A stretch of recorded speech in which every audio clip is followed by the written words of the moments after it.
Udaravani Shakavaravani Kudaravani Kalaravani Kalaravara Bamnaravarava Udaravani Shakavaravani Kudaravani Kalaravani Kalaravara प्रभु यीशु तुम नाम धन्यवाद धन्यवाद धन्यवाद धन्यवाद धन्यवाद तुम गौरव देउछु प्रशंसा करुछु स्तुति वंदना करुछु प्रभु कारण तुम्हें आश्चर्यकारी पराकांत नित्य जीवित परमेश्वर तुम्हें धन्यवाद देउछु उदारवाणी शखावारवाणी कुदारवाणी खलारवाणी खलारवारवा तुमान प्रति प्रेम दया अनुग्रह करिছে এতিপাই ধন্যবাদ দেउछु प्रभु আমানকু তুমি সম্পূর্ণ আশীর্বাদ অনুগ্রহ করো তোমার রক্তমানকে ধোই পরিষ্কার করে আমাকে পবিত্র করো প্রভু আমানकर समस्त पाप दोष दुर्बलता अयोग्यता अपवित्र अशुद्धता सब तुम्हें नहीं जाओ तुम से वाक्य पदवर परीक्षा न करी प्रभु तुम से पवित्र रक्तमानके धोई परिष्कार कर तुम निजर कर प्रभु तुम नाम धन्यवाद धन्यवाद धन्यवाद करुछु ए सुंदर समय सुयोग तुम आमको देछ तुझर सत्प्रभाव करने मध्य तुमको साहाय्य कर प्रभु यीशु गत 9 तारीख ठार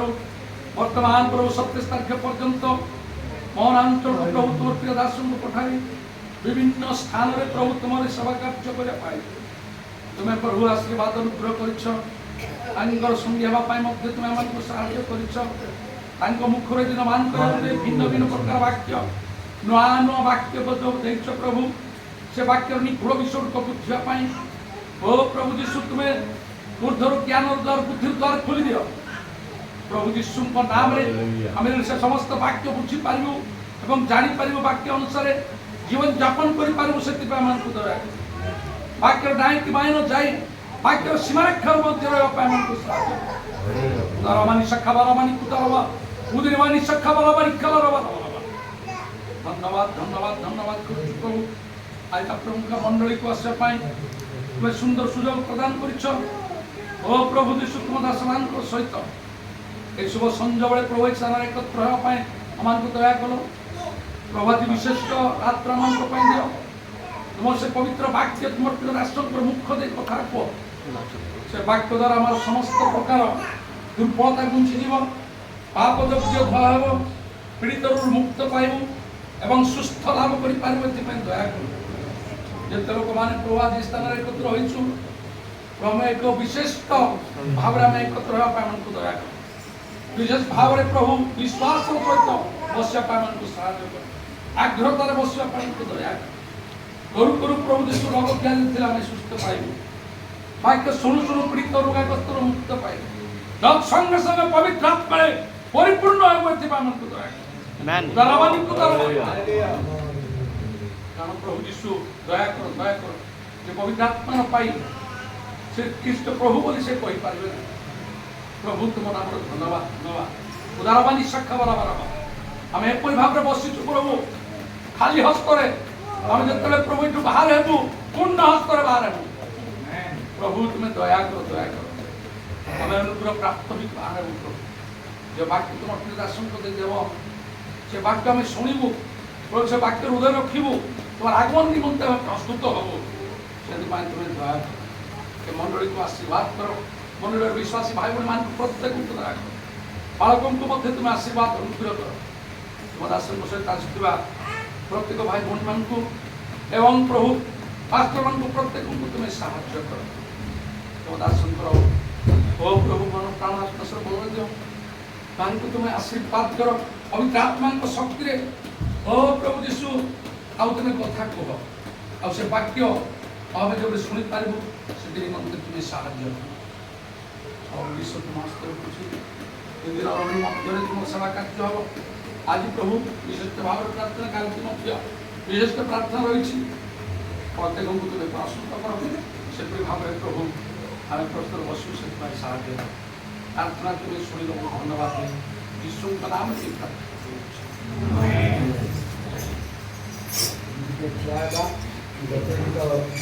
आम परमेश्वर प्रशंसा गौरव निमंते आम परमेश्वर आराधना करवा से आम समस्त समस्त मनोकाम समर्पित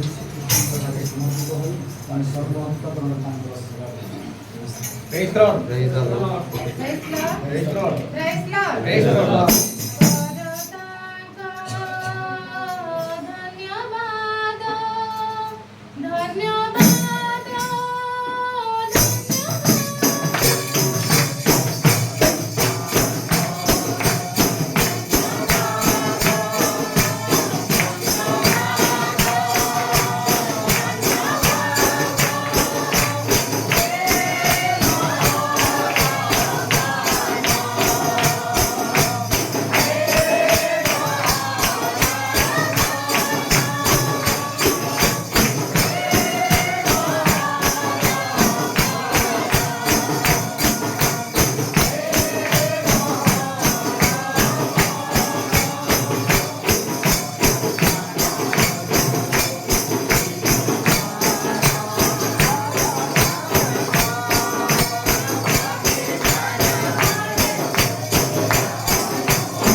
हालेलुया हालेलुया हालेलुया धन्यवाद यीशु धन्यवाद प्रभु कोटि कोटि धन्यवाद कोटि धन्यवाद कोटि प्रणाम प्रभु यीशु धन्यवाद मंगलमय प्रभु यीशु गत 9 तारिख ठारू प्रभु आज होची 27 तारिख पर्यंत प्रभु तुम दास प्रिय और सद्भक्त को प्रभु आमान को गहणाणी प्रभु सुंदर सुंदर वाक्य कहूछ तुमको धन्यवाद आन को समस्त प्रकार ओ प्रभु धर्म को तुम्हें प्रभु वाक्य मध्य वचन करूछ प्रभु तुम नाम धन्यवाद मंगलमय प्रभु एतले प्रभु यीशु राजा हमें धन्यवाद प्रशंसा गौरव संभ्रम करियछु यीशु राजा ए समस्त संभ्रम तुम्हें पाएछ ग्रहण करियछ यीशु राजा ए संग उपस्थित अछ तुम नाम धन्यवाद प्रत्येक को जोगी मन देइछ प्रभु प्रत्येक को आत्मा पूर्ण देइछ प्रभु तोर पवित्र मत नाम धन्यवाद एक प्रकार उपासना तुम्हें चाहिए प्रभु यीशु तुम नाम धन्यवाद सत्य आत्मा उपासना तुम्हें चाहिए प्रभु यीशु तुम नाम धन्यवाद ईश्वर प्रणय सहित प्रभु प्रणय सहित प्रभु तुम प्रांगण आशक देइछ प्रभु तुम नाम धन्यवाद मंगलमय प्रभु यीशु धन्यवाद ए प्रिय प्रभु यीशु धन्यवाद वर्तमान प्रभु तुम प्रिय दास वाक्य परिवेषण करे प्रभु ताको अनुग्रह कर आशीष प्रदान कर प्रभु ताको हजार लुचाई तुम्हें स्वयं कथा को प्रभु यीशु धन्यवाद वाक्य सुनु प्रत्येक को अनुग्रह कर आशीष प्रदान करो से वाक्य पर समस्त हृदय अंकित होई रहो प्रभु यीशु धन्यवाद लिपिबद्ध होई रहो प्रभु यीशु धन्यवाद बुक पटार बुक ओ बुक रे प्रभु ओ प्रभु रहि जाओ प्रभु यीशु तुम नाम धन्यवाद हालेलुया ए प्रार्थना स्वर चतुर्पार्श्व कंडा छाणी दियो प्रभु यीशु तुम नाम धन्यवाद हालेलुया आत्मिक उपदेश दियो प्रभु यीशु तुम नाम धन्यवाद सुनी लो प्रार्थना तुम नाम धन्यवाद यीशु नाम में भिक्षा मांगी आमेन बोले आपण माने निज स्थान रे बसिले परमेश्वर हमको समय दे छंदी जारी फल रे सुंदर सुजोग आमे पाई अछु एतिबाई हमर सृष्टिकर्ता प्रभु यीशु ख्रीष्ट को धन्यवाद दे praise the lord praise the lord hallelujah hallelujah बोले हमको प्रभु अनुग्रह करि छंदी आज समय पाई परमेश्वर को मु धन्यवाद दिए आज प्रभु दयामय परमेश्वर 9 तारीख ठारू आज 27 तारीख पर्यंत परमेश्वर तांकर दासन को आमंकर मध्य आउ उपस्थित कराई आमे यही समय पाई सुजोग पाई प्रभुंकर गौरव हो समय प्रभुंकर दास वाक्य देवा समय आमने तो निश्चित भाव में कष्ट झाड़नाड़ होते आपको तथापि आम सुस्थिर सहित बसवा कारण आमर परमेश्वर महागौरव निमंते आमने वर्तमान बंची अच्छे कारण आमने जो वाक्य की शुणा ताहा खाली शुणा निमंते ना शुणापी पालन करने से वाक्य अनुसार आम वाक्यर लाइन की लाइन जा वाक्यर सीमारेखा मध्य जीति रही पार ये वाक्य शुणापी जागृत हो बसवे ये गोटे पद पढ़ी तापर निश्चित भाव में परमेश्वर को गोटे पुस्तक ही पढ़ी जे पढ़िया मध्य दुई पद ही पढ़ी अधिक पढ़ी ना कहीं परमेश्वर महान राजा मान राजा प्रभु मान प्रभु जो मैंने कि धार्मिकतार अन्वेषण कर जीशुख्रीष्ट आराधना कर संपूर्ण रूपे परमेश्वर राज्य को अपेक्षा कर तेणु आम अपेक्षा कर जो वाक्य मुखपात्र दे आमको परमेश्वर शुणेबे ताकि आम से नूतन आकाश मंडल आउ से आम आवास स्थल हम धार्मिक मान ये स्वागत करी 3 द्वितीय मान भीतर 3 अध्याय 12 से दिन आगमन अपेक्षा कर जेपरी शीघ्र आसब ये हिंदू मान किपर सदाचारी को धर्म परायण होगा आमे मैंने प्रतिज्ञा अनुसार गोटे नूतन आकाश मंडल और नूतन पृथ्वीर अपेक्षा जहाँ आवास जो वाक्य दास मुख दे आम शुणी पार से वाक्य जो मैंने पालन कर निश्चित भाव से नूतन आकाश मंडल लोक मान आवास स्थल हम आम जड़े जड़े से आशी होगा आम से स्थान अधिकारी शुणापी जागृत गौरव हो ये प्रभुंर दास को स्वागत करुच्छी पदक आसुवा प्रभुंर महान दास छिड़ा हे इज्जतर फल मान को आत्मिक आहार दे आमको परितृप्त कराई आमको से पवित्र स्वर्ग राज्यर गोटे गोटे आम ଆଉ ଯେମିତି ମନୋନୀତ ପାତ୍ର ପ୍ରାର୍ଥୀ ହେବୁ ଏଥିମଧ୍ୟରେ ତାଙ୍କର ତାଙ୍କୁ ମୁଁ ଅନୁରୋଧ କରୁଅଛି ତାଙ୍କେ ଛିଡ଼ା ହେବେ ଆଉ ବାକ୍ୟରେ ଆନନ୍ଦ ପରେ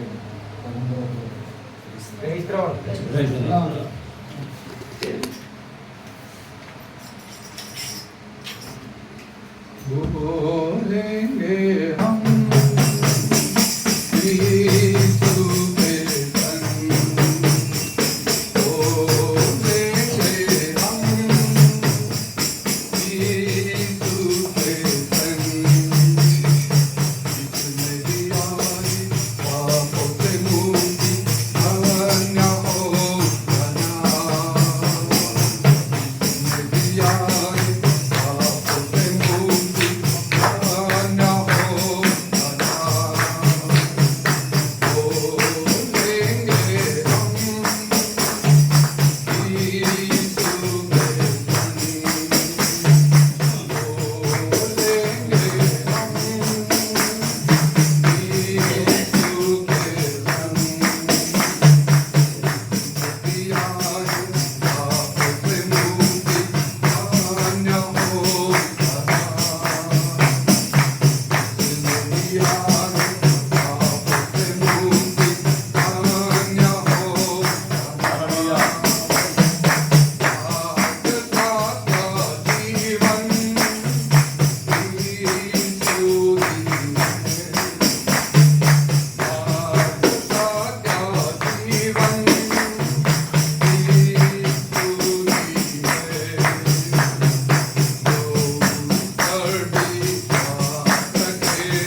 ପ୍ରାୟ 6 ମାସ ଆଉ ମଧ୍ୟରେ ଏକତ୍ର ହେବାକୁ ସୁଯୋଗ ଦେଲେ।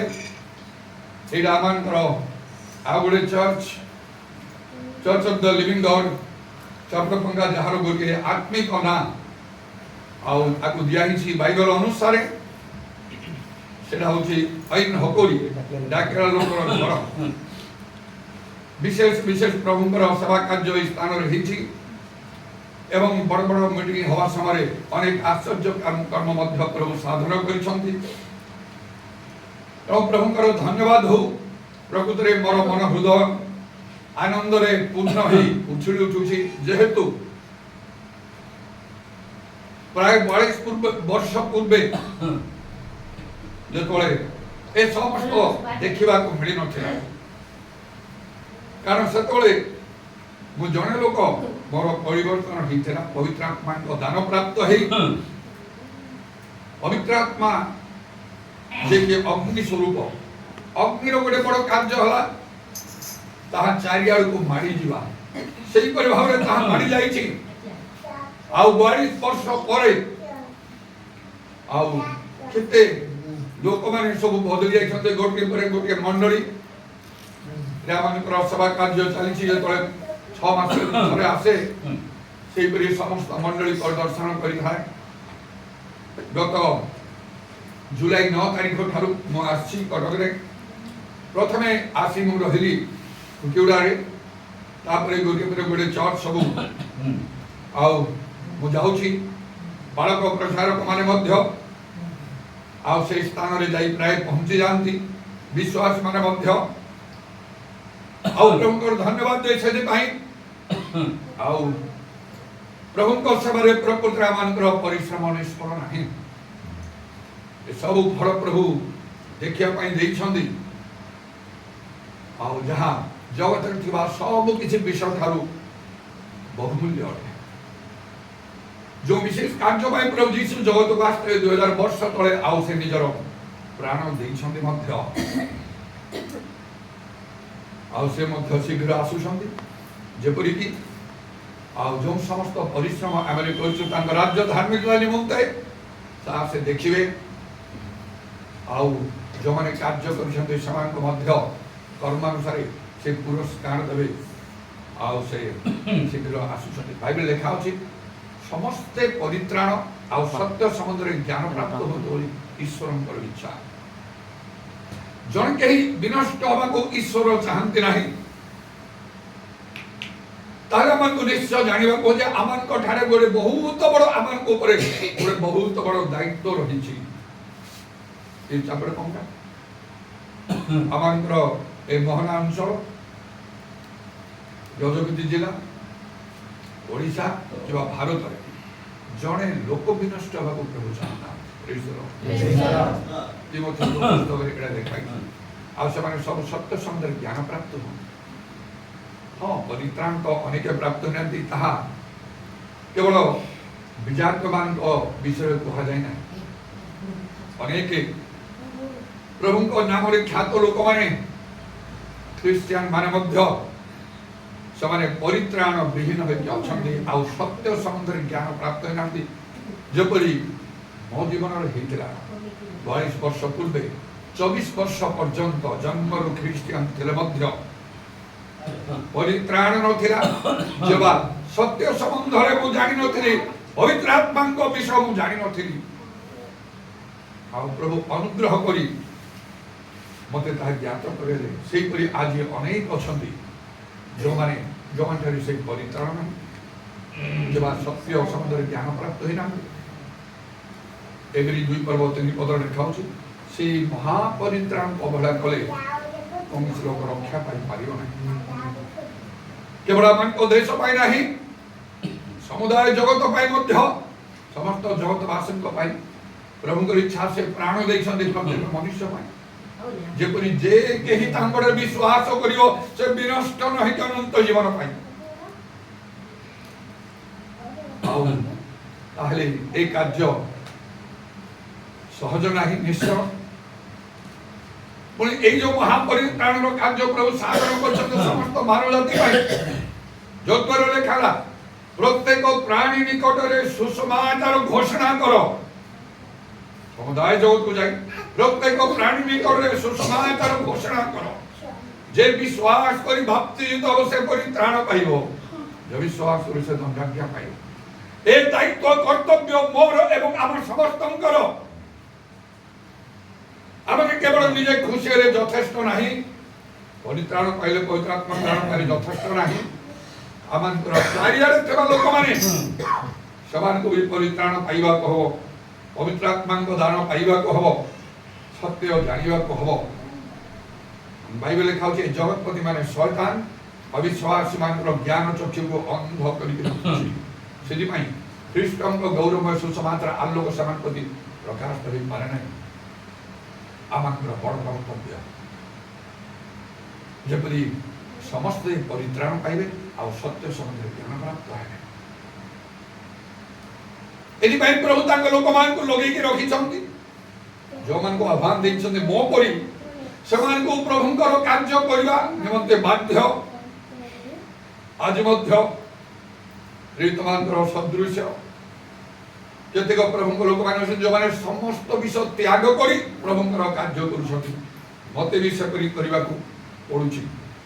ମୁଁ ସେପରି ଭାବିନଥିଲି, ଆଉ ପ୍ରଭୁଙ୍କୁ ଜାଣିଲା ପରେ ପ୍ରଭୁଙ୍କର ଅନୁଗ୍ରହ ଆଶୀର୍ବାଦ ପାଇକି ଆଉ ମୋର ମଙ୍ଗଳ ହବ ଜାଗତିକ ଭାବରେ ଉଚ୍ଚ ଶିକ୍ଷା ପ୍ରାପ୍ତ ହେଇଛି, ଭଲ ଚାକିରିଟେ ପାଇବି ପ୍ରାର୍ଥନା କରି ପ୍ରଭୁଙ୍କ ନିକଟରେ। ମୋ ପ୍ରାର୍ଥନା ମୋର ଗୋଟିଏ ଗୋଟିଏ କଥାରେ କେତେ ଜଣ ସେଇ ପ୍ରକାର ଭାବରେ ଚାକିରି ପାଇଲେ ଆଉ ସେମାନଙ୍କର ବହୁତ ଉନ୍ନତି ହେଲା। ମୋ ପ୍ରତି ତାହା ହେଲା ନାହିଁ, କାହିଁକି ନା ପ୍ରଭୁଙ୍କର ଇଚ୍ଛା ମୋ ଜୀବନରେ ଅଲଗା ଥିଲା। ପିତରଙ୍କ ପରି, ପାଉଲଙ୍କ ପରି, ଏଲିୟଙ୍କ ପରି, ଇଲିଶାଙ୍କ ପରି ଆଉ ମଶା ବା ଝିଅସଙ୍କ ପରି ମୁଁ କାର୍ଯ୍ୟ କରିବି। ଅନେକଙ୍କର ପରିତ୍ରାଣ ପାଇଁ ସତ୍ୟ ସେମାନଙ୍କୁ ମୁଁ ଜଣେଇବି ଆଉ ପ୍ରଭୁ ମୋତେ ବେତନ ଦେବେ। ଲେଖା ଅଛି କାର୍ଯ୍ୟକାରୀ ବେତନର ଯୋଗ୍ୟ। ଆମେ ସମସ୍ତେ ଏକତ୍ର ହେଇକି এই ବିଶେଷ କାର୍ଯ୍ୟ କରିବା ମାନଙ୍କର ଆବଶ୍ୟକ। ଯେତେବେଳେ ଅନେକ ସମୟରେ ଆମ ସମସ୍ତଙ୍କ ପାଇଁ ତାହା ସମ୍ଭବ ହେଇପାରୁନି, ତାହା କଲେ ଆମର ନିମନ୍ତେ ଭଲ, ପ୍ରଭୁ ଖୁସି ହେବେ। ଗୋଟିଏ ପାପୀ ମନ ପରିବର୍ତ୍ତନ କରେ।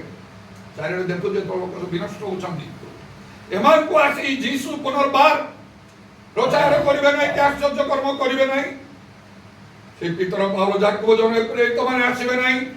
ରାତ୍ର ନିୟମର ସେ ଏଲିଶା, ମୋଶା, ଯେହୋଶୁଆ, ଯେଶାୟା, ଜେରେମିୟା, ଏ ଦାନିଏଲ, ଏ ଭବିଷ୍ୟତ ବକ୍ତାମାନେ ଆସିବେ ନାହିଁ। ସେମାନେ ତାଙ୍କ କାମ କରିକି ଯାଇଛନ୍ତି। এই ଦାୟିତ୍ୱ ଆମମାନଙ୍କୁ ଉଠେଇବାକୁ ଅଛି।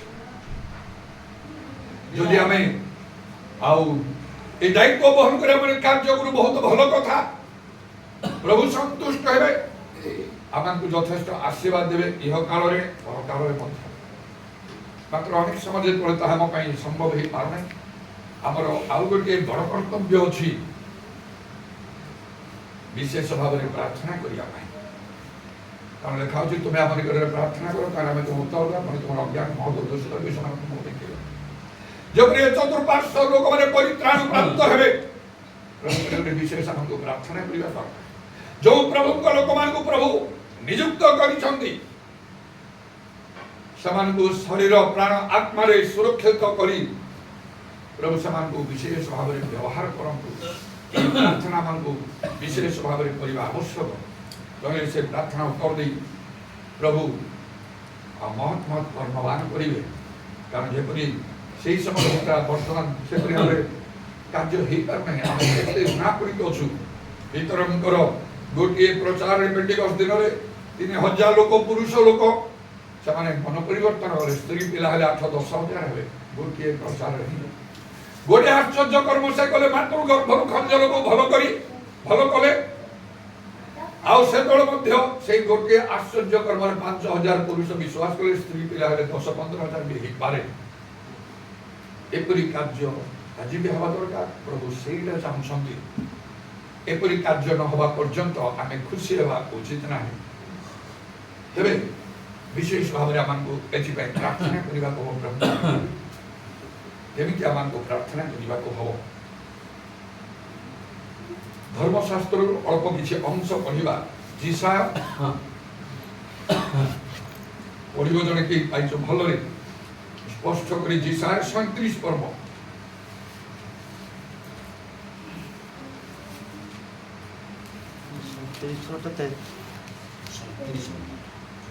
ଏକ 37 পর্ব 1 ରୁ 4 পদ পর্যন্ত। ଏଥିରେ ହିଜକିୟ ରାଜା ତାହା ଶୁଣନ୍ତେ ଆପଣା ବସ୍ତ୍ର ଚିରି ଓ ଅଠା ଢଡ଼ାଇ ହୋଇ ସଦାପ୍ରଭୁଙ୍କ ଗୃହକୁ ଗଲେ। ପୁଣି ସେ ରାଜଗୃହାଧ୍ୟକ୍ଷ ଇଲିଆକିମକୁ ଓ ଶିବନ ଲେଖକଙ୍କୁ ଓ ଯାଜକମାନଙ୍କର ପ୍ରାଚୀନ ବର୍ଗକୁ ଅଠା ଢଡ଼ାଇ ଆମସଙ୍କ ପୁତ୍ର ଯିଶା ଭବିଷ୍ୟତ ବକ୍ତାଙ୍କ ନିକଟରେ ପଠାଇଲେ।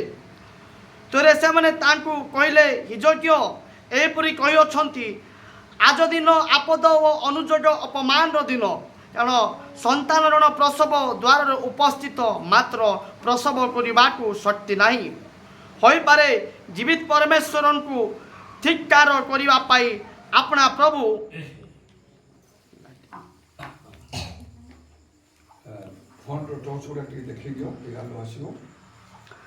ହୋଇପାରେ ଜୀବିତ ପରମେଶ୍ୱରଙ୍କୁ ଧିକ୍କାର କରିବା ପାଇଁ ଆପଣା ପ୍ରଭୁ ଈଶ୍ୱରୀୟ ରାଜା ଦ୍ୱାରା ପ୍ରେରିତ ରବସାକ୍ଷୀର ସମସ୍ତ କଥା ସଦାପ୍ରଭୁ ତୁମ ପରମେଶ୍ୱର ଶୁଣିବେ। ପୁଣି ସଦାପ୍ରଭୁ ତୁମ ପରମେଶ୍ୱର ଯେଉଁ କଥା ଶୁଣିଅଛନ୍ତି ତହି ଲାଗି ଅନୁଯୋଗ କରିବେ। ଏହେତୁ ଯେଉଁ ଅବଶିଷ୍ଟାଂଶ ଅଛନ୍ତି ସେମାନଙ୍କ ନିମନ୍ତେ ତୁମ୍ଭେ ପ୍ରାର୍ଥନା କର।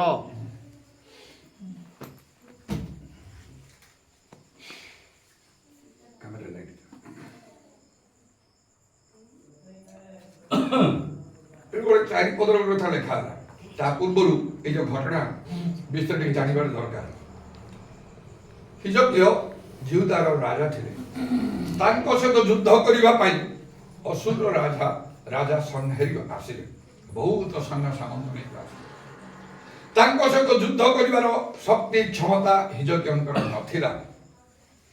ଆଉ ସେ ବହୁତ ତୁଚ୍ଛ ଅପମାନ କରି ସେ କଥା କହିଲା ଜିହୁଦାର ଲୋକମାନଙ୍କୁ, ହିଜକିୟ ରାଜାଙ୍କୁ ଏବଂ ଇସ୍ରାଏଲର ପରମେଶ୍ୱରଙ୍କୁ। ସେତେବେଳେ ଏଇ ହିଜକିୟ ଜଣେ ଧାର୍ମିକ ଲୋକ ଥିଲେ, ଏ ରାଜା। ଆଉ ସେ ଯିଶା ଭବିଷ୍ୟତ ବକ୍ତା ସେତେବେଳେ ତାଙ୍କ ପାଖକୁ କିଛି ବିଶିଷ୍ଟ ଲୋକମାନଙ୍କୁ ପଠେଇ କହିଲେ ଯେ ସେ ଯାହା ସବୁ କହିଛି ତା ପ୍ରଭୁ ଶୁଣିଛନ୍ତି ନିଶ୍ଚୟ, ତେଣୁ ଯୋଉ ଅଳ୍ପ କିଛି ଲୋକ ଅଛନ୍ତି ଏମାନଙ୍କ ପାଇଁ ତୁମେ ପ୍ରାର୍ଥନା କର। ଆଉ ଯେପରିକି ଆଉ ସେ ଆସିକି ଆମ ସହିତ ଯୁଦ୍ଧ କରି ଆମର କୌଣସି କ୍ଷତି କରିପାରିବ ନାହିଁ। ଅନେକଙ୍କୁ ସେ ପ୍ରାଣରେ ମାରିବ, ଘର ଦ୍ୱାର ନଗର ସବୁ ଅଗ୍ନିରେ ଦଗ୍ଧ କରିବ, ଅନେକଙ୍କୁ ସେ ବନ୍ଦୀ କରିକି ମଧ୍ୟ ନେଇଯିବ। ଆଉ ତେଣୁ ସେମାନଙ୍କ ପାଇଁ ତୁମେ ପ୍ରାର୍ଥନା କର। 4 ପଦରେ ଏଇ ଯୋଉ କଥା ଲେଖା ହେଲା ଯିଶା 37:4 ତୁମେ ସେମାନଙ୍କ ପାଇଁ ସେ ଅବଶିଷ୍ଟାଂଶ ପାଇଁ ତୁମେ ପ୍ରାର୍ଥନା କର। ତାକୁ ଆଉ ଇଂଲିଶ ବାଇବେଲରେ ସେଇଟା ଯାହା ଲେଖା ଅଛି ତାହା ହିଁ ମୁଁ କହିବା ପାଇଁ ଚାହୁଁଛି। ସେଇଟା ଆଉ ଟିକେ ଆଉ ତାର ଗୋଟେ ପ୍ରଭାବ ଶକ୍ତି ତା ଭିତରେ ରହିଛି, ତାର ଓଜନ ଅଛି। ସେ ଲେଖା ହେଲା ତୁମେ ପ୍ରାର୍ଥନା କର। ଏ ଲୋକମାନଙ୍କ ପାଇଁ ତୁମେ ପ୍ରାର୍ଥନା କର। ଓଡ଼ିଆରେ ଇଂଲିଶ ବାଇବେଲରେ କେଜେଭି, ଏନକେଜେଭି, ଆରଏସଭି ଏ ବାଇବେଲ ଲେଖା ଅଛି lift up your prayer, ମାନେ lift up your prayer ମାନେ ତୁମେ ପ୍ରାର୍ଥନା କର, ସେଇଟା ନାହିଁ। ତାର ଅର୍ଥ ହେଲା ତୁମେ ପ୍ରାର୍ଥନା ଉଠାଅ। ପ୍ରେଜ୍ ଦ ଲର୍ଡ। ତୁମର ପ୍ରାର୍ଥନା ଉଠାଅ। ପ୍ରାର୍ଥନାକୁ ଉଠେଇବାକୁ ହବ ଆମକୁ। lift up your prayer, ପ୍ରାର୍ଥନା କର ଖାଲି ନାହିଁ, ପ୍ରାର୍ଥନା ଉଠାଅ। ତମେ ପ୍ରାର୍ଥନା ଉଠିବାକୁ ହବ, ସ୍ୱର୍ଗ ପର୍ଯ୍ୟନ୍ତ ପହଞ୍ଚିବାକୁ ହବ। lift up your prayer, ସେ ପ୍ରାର୍ଥନା କରେ। ଏପରି ହେଲା ପରମେଶ୍ୱର ତାଙ୍କର ପ୍ରାର୍ଥନା ଶୁଣିଲେ ଆଉ ଜଣେ ପରାକ୍ରମୀ ଦୂତଙ୍କୁ ପଠେଇଲେ। ଜଣେ ପରାକ୍ରମୀ ଦୂତ ପରମେଶ୍ୱରଙ୍କ 2 ଜଣ ଦିନ ଲେଖା ଅଛି। ସେ ଅସୁର ରାଜା ସନ୍ହେରିବର ଛାଉଣି ମଧ୍ୟରେ ପ୍ରବେଶ କରି ଗୋଟିଏ ରାତିରେ 1,85,000 ସୈନ୍ୟକୁ ସେ ଜଣେ ଦୂତ ବଦ୍ଧ କରିଦେଲା। ହାଲେଲୁୟା, ହାଲେଲୁୟା, ପ୍ରେଜ୍ ଦ ଲର୍ଡ। ତାପରେ से लोक से राजा फेरीगला तांको देशको परमेश्वर कथा कहितले आज देख भय कर नहीं प्रार्थना शुणिलु जतबे परमेश्वर प्रार्थना शुणती से कौन कार्य न करती अज्ञान महत्व दुष्कर विषय तुमको देखिला हालेलुया एड़ा खाली आमे सुनिले जानिले कहिले यथेष्ट नाही आम भितर को नवा अनेक लोक प्रार्थना करछन्ति समान द्वारा प्रभुर कोन बड़ बड़ आश्चर्य कर्म होछि निश्चय मु आरंभ रे परिवर्तन परे मु पास्टर नथिली कहीं प्रभु का दास बोली मते कहु नथिले मु जरे भल विश्वासी कम से कम थी आ सेही अवस्था रे प्रभु का निकट रे मु प्रार्थना करूथली अनेक बड़ बड़ कार्य प्रभु साधन करिसंती एटा मानकर भीतर को नबा को हबो अन्य माने प्रार्थना करी बड़ बड़ कार्य होछि आम द्वारा काहे कि नाही प्रभु का निकट जेता माने हिसाब देबा बाइबल लेखा अछि प्रत्येक जन जन जन करी ख्रीष्ट यीशु विचार सिंहासन सम्मुख रे आमन को हिसाब देबा को पड़ियो सेतबळे आउ प्रभु मन को तो पछारी केतेरा आत्मा लाभ कलो एटा तो बड़ कथा मु जगतवासी मो प्राण दली जब रे समस्त उद्धार पाइबे एथि पई सुसमाचार प्रचार इत्यादि सब करिवार थिला तो केतेरा आत्मा लाभ करिछन जेते जमी थिबो जेते घर थिबो सुना टंका थिबो से सब को मनीष नै कि जाई पारिबो नै दृश्य विचक्षण काल स्थायी अदृश्य विषय अनंत काल स्थायी किछि आनिनो किछि नै कि जीवानी आई कहउछथि मातार उदर उल्लंघ आसी उल्लंघ कि फेरि जीवा तेणु लेखाला पार्थिव विषय आसक्त नै ऊर्ध्वस्त विषय सब अन्वेषण कर प्रभु कहले केतोड़ा आत्मा लाभ कर चुपचाप ही रही गोटे लोक भी परिवर्तन है आम द्वारा ये पर प्रभु मत पास्टर ही नथली मत प्रचारक ही नथली वाड़े मु बुली काम करी स्त्री लोक माने तो मोर तो घरे सब काम स्वामी बाहर को गले से सब केते काम करी आसे मु घर भीतर सब बेले दिन रात मोर काम रथिबी कोडी जाई मु करथांती प्रचार करथांती समय काई पिला छुआ मान को देखिबा घर नाना प्रकार काम करिबा इत्यादि सब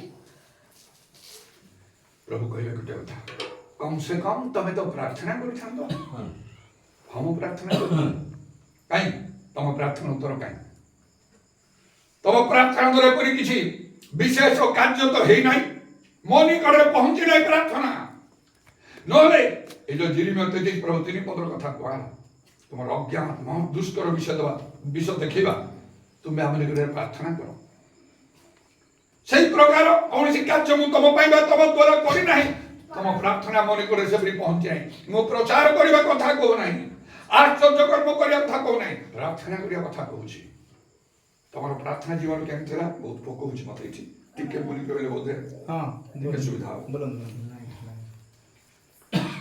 आउ तनु प्रार्थना करिबा कहो आउ किछि कहियो एटा तो समस्त कहि पारिया प्रार्थना करि पारिया तनु एई जो कोहाला केवल प्रार्थना नहीं मात्र तुमरो प्रार्थना लिफ्ट अप योर प्रेयर तुमरो प्रार्थना को उठाओ कोन जे हमरो प्रार्थना को उठाउछो ता स्वर्ग पर्यंत जाउछि से प्रार्थना केमि देगा प्रार्थना सेडा ही मु किछि किछि कहिया चाहूछि बोले समय प्रिय हला अनेक दिन घर मो बापांगर बहुत असुस्थता मोर परिवर्तन हला परे आउ पवित्र आत्मा पूर्ण होई सब हमर प्रार्थना मंडली सब पारिवारिक सब प्रार्थना होता बापांगर असुस्थता किछि रो से असुस्थ ही कारण थे ता पूर्वरु परिवर्तन हे ना हो सत्य जान हो पवित्र को दान पाई ना हो तथापि तो ख्रिस्टियन अभ्यासगत प्रार्थना करतु जब आज भी अनेक ख्रिस्टियन अभ्यासगत प्रार्थना करती जो प्रार्थना रो किछि फल ही नाही गोटे आश्चर्य कर्म होय नाही से प्रार्थना बदलवा दरकार आमी भी बदलवा दरकार खाली गोटे पाखे करि जानथले कोन हो निजको परीक्षा कर लेखाई आउ तन दिने मु विरक्ति ही कहितली घरे बुड्रेगे आउ प्रार्थना करिबा नै बंद कर दो किछि तो बापांगर भलो भी करि किला समस्ते ମାନିଗଲେ। ବାପା ମଧ୍ୟ ତାଙ୍କୁ ବହୁତ କଷ୍ଟ ହେଉଥିଲା, ବିରକ୍ତି, ସେ ବି କହିଲେ ଥାଉ ପ୍ରାର୍ଥନା କରିବା। ମାତ୍ର 12 ବର୍ଷ ସେ ପ୍ରଚାରକ ଥିଲେ। ମା କେବଳ କହିଥିଲା ସେମିତି କାହିଁକି କହୁଛୁ? ଏଠୁ ମୁଁ କହିଥିଲି ମାଙ୍କୁ, ତାହେଲେ ମା ତୁ ପ୍ରାର୍ଥନା କର, ଆମେ ଆଉ କରିବୁ ନାହିଁ। ଏତେ ପ୍ରାର୍ଥନା କଲେ କିଛି ଫଳ ହଉନି, କି ଲାଭ ଏଇଟା କରିବି? ସେଇଦିନ ପ୍ରାର୍ଥନା ନ କରିକି ଶୋଇଲୁ। ଶୋଇବାର ଅଳ୍ପ ସମୟ ଭିତରେ ସ୍ୱପ୍ନ ମୁଁ ଦେଖିଲି। ଅନୁଗ୍ରହ କରି ପ୍ରଭୁ ମୋତେ ଦର୍ଶନ ଦେଲେ। ଘର ଉପରୁ ଓହ୍ଲିକି ଘର ଭିତରେ ଠିଆ ହେଲେ ଯୀଶୁ, ଚାରିଆଡ଼କୁ ଅନେଇକି ମୋତେ ସ୍ଥିର ଭାବରେ ଅନେଇଲେ ଆଉ କହିଲେ ପ୍ରାର୍ଥନା କର, ଆହୁରି ପ୍ରାର୍ଥନା କର। ତାପରେ ମୋର ପରିବର୍ତ୍ତନ ଆସେ। ଅନେକ ଦିନ ପ୍ରାର୍ଥନା କର, ଦିନେ ବହୁତ ପ୍ରଭୁଙ୍କ ନିକଟରେ ପ୍ରାର୍ଥନା କରୁଛୁ ପରିବାର ସବୁ ମିଶି ଦିନ ବେଳେ। ଆଉ ଦାବି କରି ମୁଁ ପ୍ରାର୍ଥନା କରୁଥିଲି, ପ୍ରଭୁ ଏତେ ପ୍ରାର୍ଥନା କରୁଛୁ ତମେ କ'ଣ ଶୁଣୁନା? ଚିଲେଇ ଚିତ୍କାର କେତେ କ'ଣ କାନ୍ଦି କେତେ କେତେ କରି ପ୍ରାର୍ଥନା କରୁଛୁ ତମେ ଶୁଣୁନ? କାଠ ପଥର ତମେ ନା କ'ଣ? ତମେ ତ ଜୀବିତ ଈଶ୍ୱର। ସେ ପ୍ରାର୍ଥନା ସରିଲା ପରେ ମୋ ଭଉଣୀ ଜ୍ୟୋତି କହିଲା, ଭାଇନା ତମେ ପ୍ରାର୍ଥନା କଲାବେଳେ ଆମ ଘର ଖୁବ୍ ଆଲୋକ ଉପରେ ପୂର୍ଣ୍ଣ ହେଲା। ଆଉ ମୁଁ ଗୋଟେ ସ୍ୱର ଶୁଣିଲି, ତୁମର ପ୍ରାର୍ଥନା ସ୍ୱର୍ଗରେ ଶୁଣାଯାଉଛି। ହେଲେ ବି ବାପାଙ୍କର କୌଣସି ପରିବର୍ତ୍ତନ କି ଆଶ୍ଚର୍ଯ୍ୟ କାମ ନାହିଁ। ଅନେକ ଦିନ ଚାଲିବ। ଦିନେ ପ୍ରଭୁଙ୍କର କାର୍ଯ୍ୟ କରି ମୁଁ ଫେରିଛି। ସପ୍ତାହ ପର୍ଯ୍ୟନ୍ତ ଝାଡ଼ା ପରିସ୍ରା ବାପାଙ୍କର ବନ୍ଦ। ଆଉ ଯେତେବେଳେ ମଣ୍ଡଳୀ ସେବା ହେଲା, ଆଉ ସେତେବେଳେ ପାଷ୍ଟର ଆଲଫୋନ୍ସ ଆସିଥିଲେ କି ନାହିଁ କି ମୋର ମନେ ନାହିଁ ବୋଧେ। ସନ୍ଧ୍ୟାରେ ମଣ୍ଡଳୀ ସେବା ହେଲା। ମଣ୍ଡଳୀ ସେବା ହେଲା ପରେ ଯେ ଯାହାର ଚାଲିଗଲେ ଗୁଡ୍ରେଙ୍ଗରେ। ବାପା ସେମିତି ପଡ଼ିକି ରହିଛନ୍ତି ଚିଠି ହେଇକି। ସପ୍ତାହ ହେଲାଣି ଝାଡ଼ା ପରିସ୍ରା ନାହିଁ। ବହୁତ କଷ୍ଟ ହେଉଛି ତାଙ୍କୁ। ଆଉ ମୁଁ ଟିକେ ମନରେ ମନ ଦୁଃଖ କରି କାନ୍ଥକୁ ଆଉଜିକି ବସିଛି, ଆଖି ବନ୍ଦ କରି। ବାପା କହୁଛନ୍ତି, ବାପା ମୋ ପେଟରେ ଟିକେ ହାତ ରଖି ପ୍ରାର୍ଥନା କର, ମୋତେ ବହୁତ କଷ୍ଟ ହେଉଛି। ମୋ ମନ ଆହୁରି କଷ୍ଟ ହେଲା। ଏତେ ପ୍ରାର୍ଥନା କରୁଛୁ ଆମେ, ଆଉ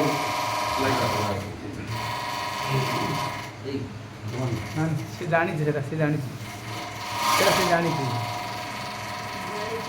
ଏତେ ପ୍ରାର୍ଥନା ଆମେ କରୁଛୁ, ଆଉ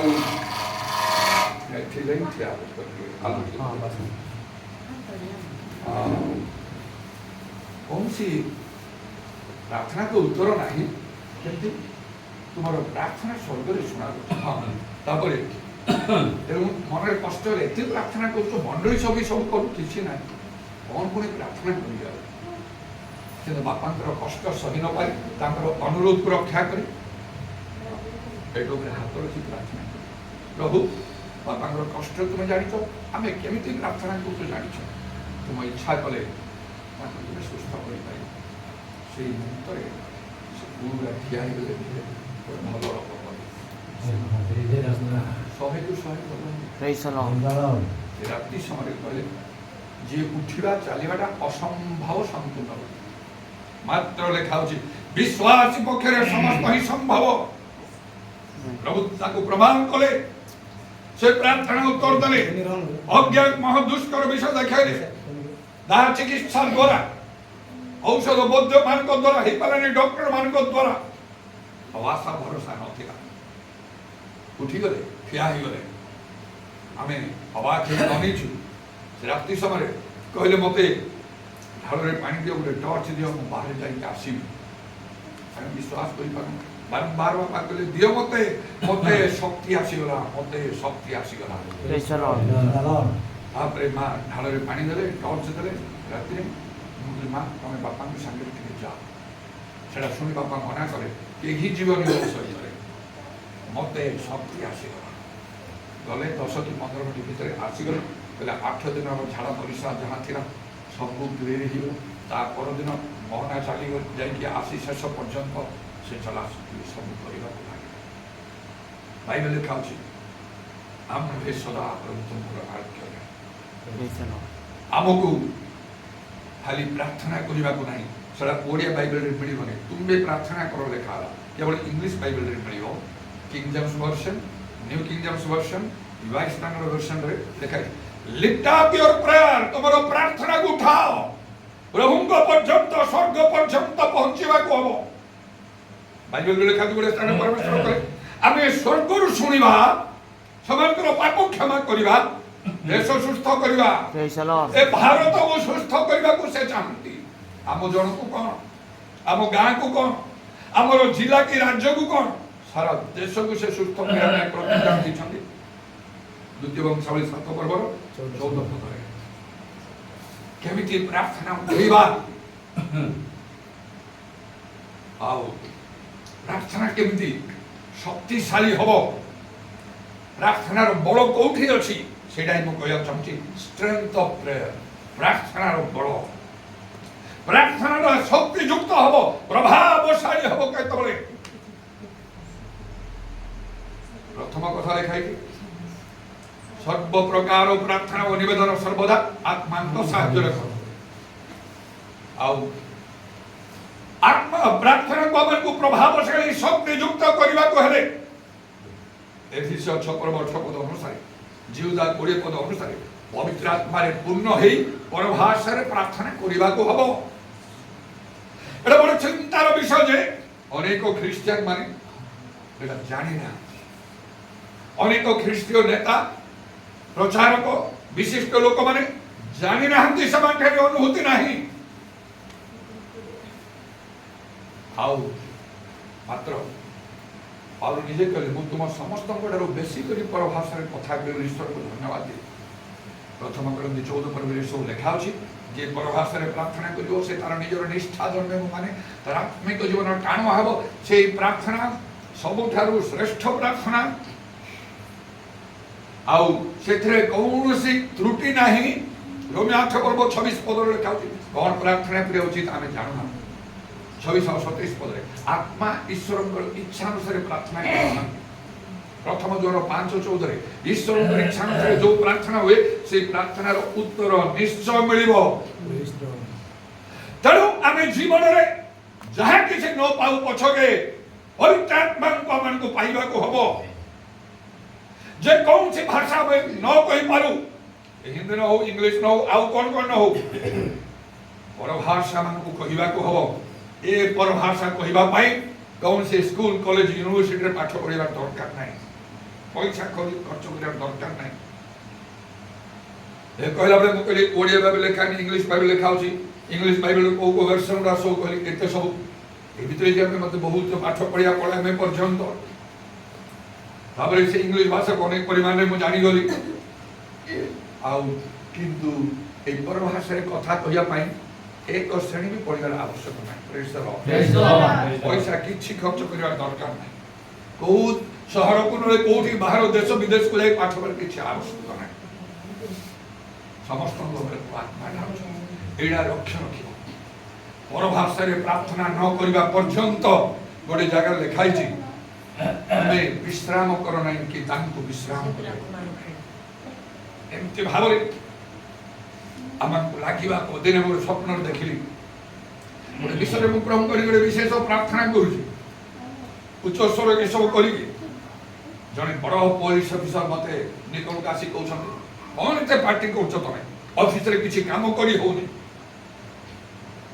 मु कली मु पार्टी को नै प्रार्थना करूछी तापरे ता मु टिके बदली आउ आउ जने पुलिस अफिसर को से कहउछन ए बेंजामिन पाई किछि ओडे काम कर नले से हमकु किछि काम करि दो नै ऑफिस रे प्रार्थना शक्तिशाली हवा को सर्वश्रेष्ठ प्रार्थना पवित्र आत्मा रे प्रार्थना परभाषा रे कोया प्रार्थना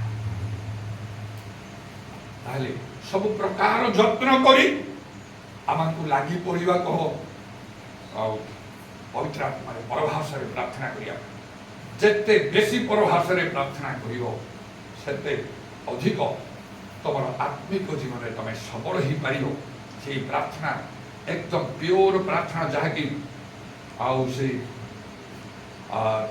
लेखा छी से सिम्फोनी 3 पर्व 9 पद रे गोटे विशुद्ध भाषा से समस्त तापर ठारू अनेक अनेक कार्य प्रभु महत् महत् कार्य सब करबा लागि प्रभु मो जीवन सेवा कार्य द्वारा प्रार्थना रो बड़ होची पवित्र आत्मा Holi spirit is the strength of prayer प्रार्थना रो बड़ ମାନେ ପ୍ରାର୍ଥନା ବଡ଼ ପ୍ରଭାବଶାଳୀ ହେବ, ଶକ୍ତିଶାଳୀ ହେବ। 2 ପ୍ରାର୍ଥନାର ବଳ, ଏଇଟା ମୁଁ କହୁଛି, ଷ୍ଟ୍ରେଂଥ ଅଫ୍ ପ୍ରେୟାର। ପ୍ରାର୍ଥନାର ବଳ କ'ଣ? ଦ୍ୱିତୀୟ ହେଲା ବାକ୍ୟ, ଈଶ୍ୱରଙ୍କର ବାକ୍ୟ। ମାନେ ଆମେ ଯେତେ ଅଧିକ ବାକ୍ୟ ମାନିବା ଆମର ପ୍ରାର୍ଥନା ସେତେ ଅଧିକ ଶକ୍ତିଶାଳୀ ହେବ, ପ୍ରଭୁ ଗ୍ରହଣ କରିବେ ଆଉ ସେଇ ପ୍ରକାର ଆଶ୍ଚର୍ଯ୍ୟ କରିବେ। ବାକ୍ୟ ନ ମାନିଲେ ହେଇପାରିବ ନାହିଁ। ଜୋନ 15:7 ସେଇ କଥା ସ୍ପଷ୍ଟ ଲେଖା। କ'ଣ ଲେଖା? ଯଦି କେହି ଜାଣିଛ କୁହ। ଜୋନ 15:7 ବାଇବେଲ ନ ଦେଖି କୁହ। ଯଦି କେହି ମୋ ଠାରେ ରୁହେ, ମୋ ବାକ୍ୟ ସେମାନଙ୍କ ଠାରେ ରୁହେ, ଯଦି ଯେକୌଣସି ବିଷୟ ଇଚ୍ଛା କରିବ ସେ ତା ନିମନ୍ତେ ତା ସାଧିତ ହେବ। ଯଦି ତୁମେ ଯୀଶୁ କହିଲେ ଯଦି ତୁମେ ମୋ ଠାରେ ରୁହ ଆଉ ମୋ ବାକ୍ୟ ତୁମ ଠାରେ ରୁହ, ତାହେଲେ ଯାହା ଇଚ୍ଛା କର ମାଗ, ତୁମ ପାଇଁ ସାଧିତ। ହାଲେଲୁୟା। ପ୍ରାର୍ଥନାର ବଳ ହେଉଛି ବାକ୍ୟ। ମାନେ ଆମକୁ ବାକ୍ୟ ମାନିବାକୁ ହବ। ତେଣୁ ଜିହୋଶୁଆ କୁହାହେଲା ଆମ ବାକ୍ୟର ଡାହାଣ କି ବାମକୁ ଯାଉ ନାହିଁ। ବାଇବେଲ କହୁଛି ମାନେ ତାକୁ ମାନିବାକୁ ହବ। ଆଉ ବାକ୍ୟ ମାନୁନାହାନ୍ତି, ଏମିତି ପ୍ରାର୍ଥନା କଲେ ବେଶୀ ପ୍ରଭୁ ସେଥିରେ ପସନ୍ଦ କରିବେ ନାହିଁ। କହିବେ ତା ବାକ୍ୟ ମାନ ପ୍ରଥମେ, ପ୍ରାର୍ଥନା କ'ଣ କରୁଛ? ନିୟମ ନାହିଁ ଈଶ୍ୱରଙ୍କ ନିକଟରେ ଯେ ସର୍ବଶକ୍ତିମାନ ସକଳ ସୃଷ୍ଟ ବସ୍ତୁର ଆଦିକର୍ତ୍ତା, ସ୍ୱର୍ଗ ଯାହାଙ୍କର ସିଂହାସନ, ପୃଥିବୀ ଯାହାଙ୍କର ପାଦପୀଠ, ଯେ ସକଳ ଜୀବାତ୍ମା ଗଣର ପରମେଶ୍ୱର, ସକଳ ସୃଷ୍ଟ ବସ୍ତୁର ଆଦିକର୍ତ୍ତା, ଯାହାଙ୍କୁ କୌଣସି ମର୍ତ୍ତ କେବେ ଦେଖି ନାହିଁ ବା ଦେଖିପାରେ ନାହିଁ, ପରମ ଧନ୍ୟ ଏକମାତ୍ର ସମ୍ରାଟ, ଅଗମ୍ୟ ଜ୍ୟୋତି ନିବାସୀ, ତାଙ୍କ ନିକଟରେ ଆମକୁ ପ୍ରାର୍ଥନା। ସାରା ଦୁନିଆରେ କୋଟି କୋଟି ଲୋକ ପ୍ରାର୍ଥନା କରୁଥିବେ, କୋଟି କୋଟି ଲୋକ ପ୍ରାର୍ଥନା କରୁଥିବେ, ତା ଭିତରେ ପ୍ରଭୁ ଖୋଜୁଛନ୍ତି କିଏ ସେ ପ୍ରାର୍ଥନା କରୁଛନ୍ତି ଆତ୍ମାରେ ଈଶ୍ୱରଙ୍କ ଇଚ୍ଛା ଅନୁସାରେ ଏବଂ ବାକ୍ୟ ପାଳନ କରି। ଅନେକ ପ୍ରାର୍ଥନା କରନ୍ତି, ମାତ୍ର କମ୍ ଲୋକ ବାକ୍ୟ ମାନନ୍ତି, ସେଥିପାଇଁ ପ୍ରାର୍ଥନା ଉତ୍ତର ନଥାଏ। ଭାବିଲେ ଯେ ଆପଣଙ୍କୁ ପରୀକ୍ଷା କର, ନିଜକୁ ପରୀକ୍ଷା କରି ଦେଖିବାକୁ। ଯଦି ଆମେ ଚାହୁଁଛୁ ଆମଙ୍କର ପ୍ରାର୍ଥନାକୁ ଶକ୍ତିଶାଳୀ କରିବା ପାଇଁ, ଉଠେଇବା ପାଇଁ ପ୍ରାର୍ଥନା ଉଠାଅ, ଯିବ ସ୍ୱର୍ଗ ପର୍ଯ୍ୟନ୍ତ। ନିଜ ଉପରେ ମୁଁ କୋଉ ବାକ୍ୟ ମାନୁଛି, କୋଉ ବାକ୍ୟ ମାନୁ ନାହିଁ, ନିଜ ଖୋଜିବାକୁ। ଯାହା ମାନୁଛୁ ଭଲ କଥା, ଯୋଉଟା ନ ମାନୁଛୁ ମାନିବାକୁ ହବ। ପ୍ରାର୍ଥନା ଯୋଉମାନେ ବାକ୍ୟ ମାନୁଛନ୍ତି ସାଙ୍ଗ ଉପରେ ନିର୍ଭର କରିବାକୁ, ମୋ ପାଇଁ ପ୍ରାର୍ଥନା କର, ମୋ ପାଇଁ ପ୍ରାର୍ଥନା କର। ସେଟା ମତେ ଖରାପ ଲାଗେ ନାହିଁ, ମୁଁ ମନା କରୁନି ପ୍ରାର୍ଥନା ଅନୁରୋଧ ଦେବା ପାଇଁ, କିନ୍ତୁ ମୁଁ ବେଶୀ ପସନ୍ଦ କରେ ନାହିଁ। ଜଣେ ଅନ୍ୟମାନଙ୍କ ଭିତରେ ପ୍ରାର୍ଥନା କରିବା ପାଇଁ ବହୁତ ତରିକା ହେବ, କାହିଁକି? ତାର ପ୍ରାର୍ଥନାର ଉତ୍ତର ନାହିଁ, ତାକୁ ମିଳୁନି, ତାର ପ୍ରାର୍ଥନା ପ୍ରଭୁ ଶୁଣୁନାହାନ୍ତି, ବାଧ୍ୟ ହେଇକି ସେ ଅନ୍ୟମାନଙ୍କୁ କରିବ ନା। କାହିଁକି?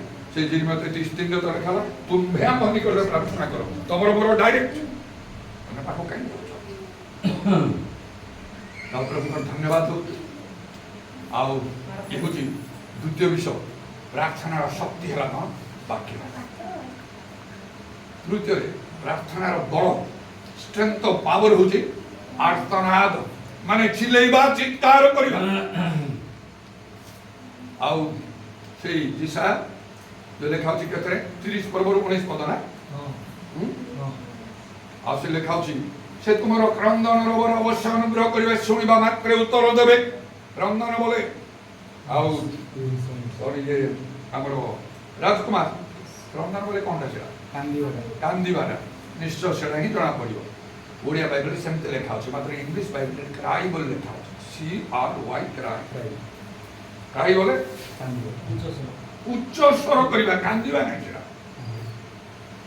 मूल भाषा रो सेडा को तर्जमा करी करी एमती अना हिजी उच्च स्वर करिबा चिल्लेबा चित्कार करिबा लेखा होची सेही प्रकार चिल्लेबा चित्कार कले प्रभु से जीसा 30 और 19 कले से तुमरो से क्रंदन रबा चिल्लेबा चित्कार अवश्य अनुग्रह करिवे सुनिबा मात्रे उत्तर देबे ब्राह्मण थाई पान प्रभु को दरकार दाबी करबा तमे कहिछ ना तुम्हें जो चित्कार शुणव शुणव मात्र उत्तर दो कुआड़े गलो कहीं तुम्हें उत्तर दो ना तेणु बाइबल लिखा होची होशे 14 पर्व 2 पद रे वाक्य को संग्रह नहीं आसो प्रभु को कहि दे परिबा मैं आउ लिखा होची हे सदा प्रभु को स्मरण करिबा मने पकई जबा लोक माने प्रभु तुम्हें कहि छै कथा ता भी नहीं बहुत स्थान ता देखा मिलिबो आमको लोक मैंने पेंटिकस्ट मंडली कहती सेमती मंडली आम कौटी भी सेमती साइन बोर्ड दे पेंटिकस्ट मंडली बोली मात्र टे जनाशुना हाँपाई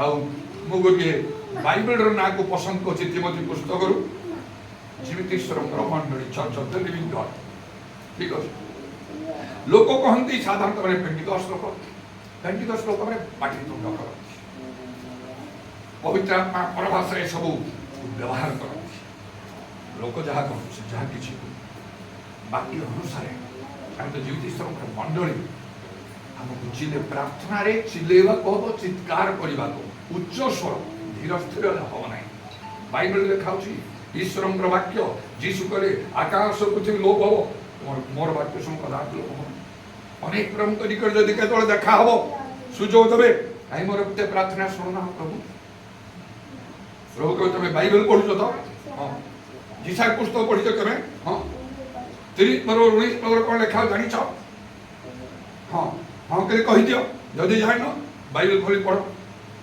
तुम क्रंदन वर्षा अनुग्रह कर शुणा मात्र उत्तर दे हाँ पढ़ी प्रभु केबे तुम कौन लोक जहाँ कहते कैथोलिक ना बाप्टिस्ट ना लुथेरान ना पेंटिकस्ट ना कौ प्रकार मंडली आम कहते पेंटिकस्ट मंडली लोक पाटितुंड करते बहुत पाटितुंड करते तुम चर्च रे पेंटिकस्ट चर्च रे तो अन्य ऑर्डिनरी लोक मैंने आसी प्रचार करेंगे ना पवित्र आत्मा पूर्ण थी लोक मैंने आसी कहे से तो निश्चय वाक्य कहते उच्च स्वर करने पार्टी करने हाँ अनेक किए तुम चर्च रे बहुत पार्टी करती नहीं पास्टर बोले ये भाई न से भाई तुम करुली प्रभु करुली प्रभु आगे मिछ कह वीडियो देखे तुम परिवर्तन यही समय केते वर्ष 10 वर्ष 20 वर्ष तुम चिल्ली ना गंडोल है कि पार्टी कर तुम भयंकर पार्टी कर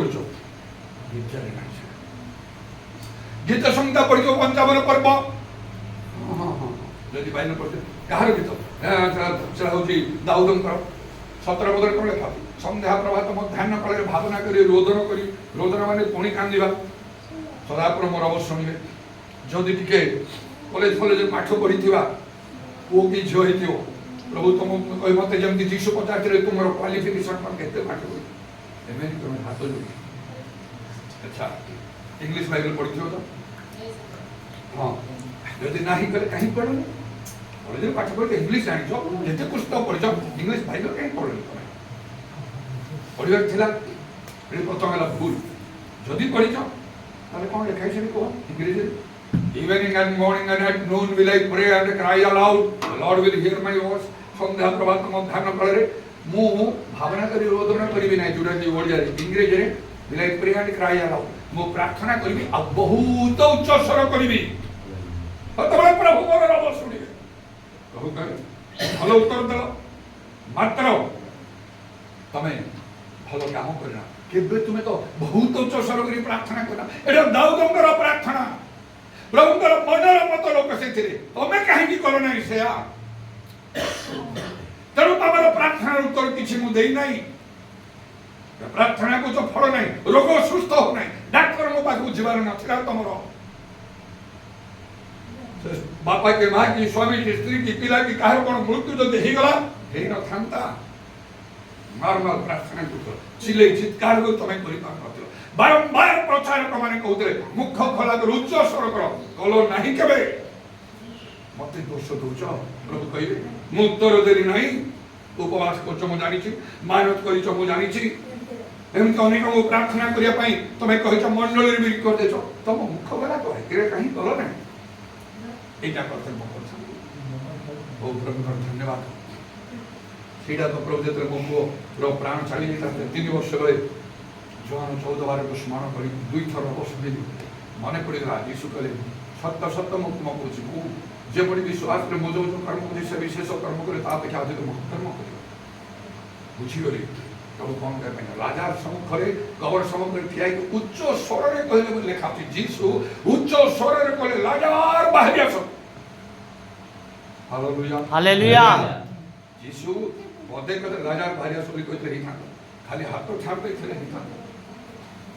से सृष्टिकर्ता मात्र से उच्च स्वर कर तुम्हें सत्य ज्ञात हो सत्य गोटे बड़े समस्यार समाधान हम ना ରୋଗ ସୁସ୍ଥ ହେବ ନାହିଁ, ପ୍ରାର୍ଥନାର ଉତ୍ତର ମିଳିବ ନାହିଁ ଯୋଉ ପର୍ଯ୍ୟନ୍ତ ଆମେ ଯଥେଷ୍ଟ ଭାବରେ ଉଚ୍ଚ ସ୍ୱର ନ କରିଛୁ। এইটা হচ্ছে সত্য। সেମିତି କରିକି ବହୁତ ବଡ଼ ଉଚ୍ଚ ସ୍ୱର କରି ସେ ପୁଅର ନାଁ ଧରି ଯେତେବେଳେ ମୁଁ ଡାକିଲି, ମରିଯାଇଥିବା ପିଲାଟା ଆଖି ଫିଟେଇଦେଲା। ଆଜି ଯାଏ 3 ବର୍ଷ ତା ସହିତ ଏବେ ଯାଏ ବଞ୍ଚିକି ଅଛି। ସେ କଟକରେ ଆଜି ଫୋନରେ ମୋ ସହିତ କଥାବାର୍ତ୍ତା କରୁଥିଲା। ନହେଲେ ସେ ପଳେଇ ଯାଇଥାନ୍ତା। ଆଉ ବଦଳି ଯିବାକୁ ପ୍ରାର୍ଥନାର ମେଥଡକୁ ବଦଳେଇବାକୁ ହବ।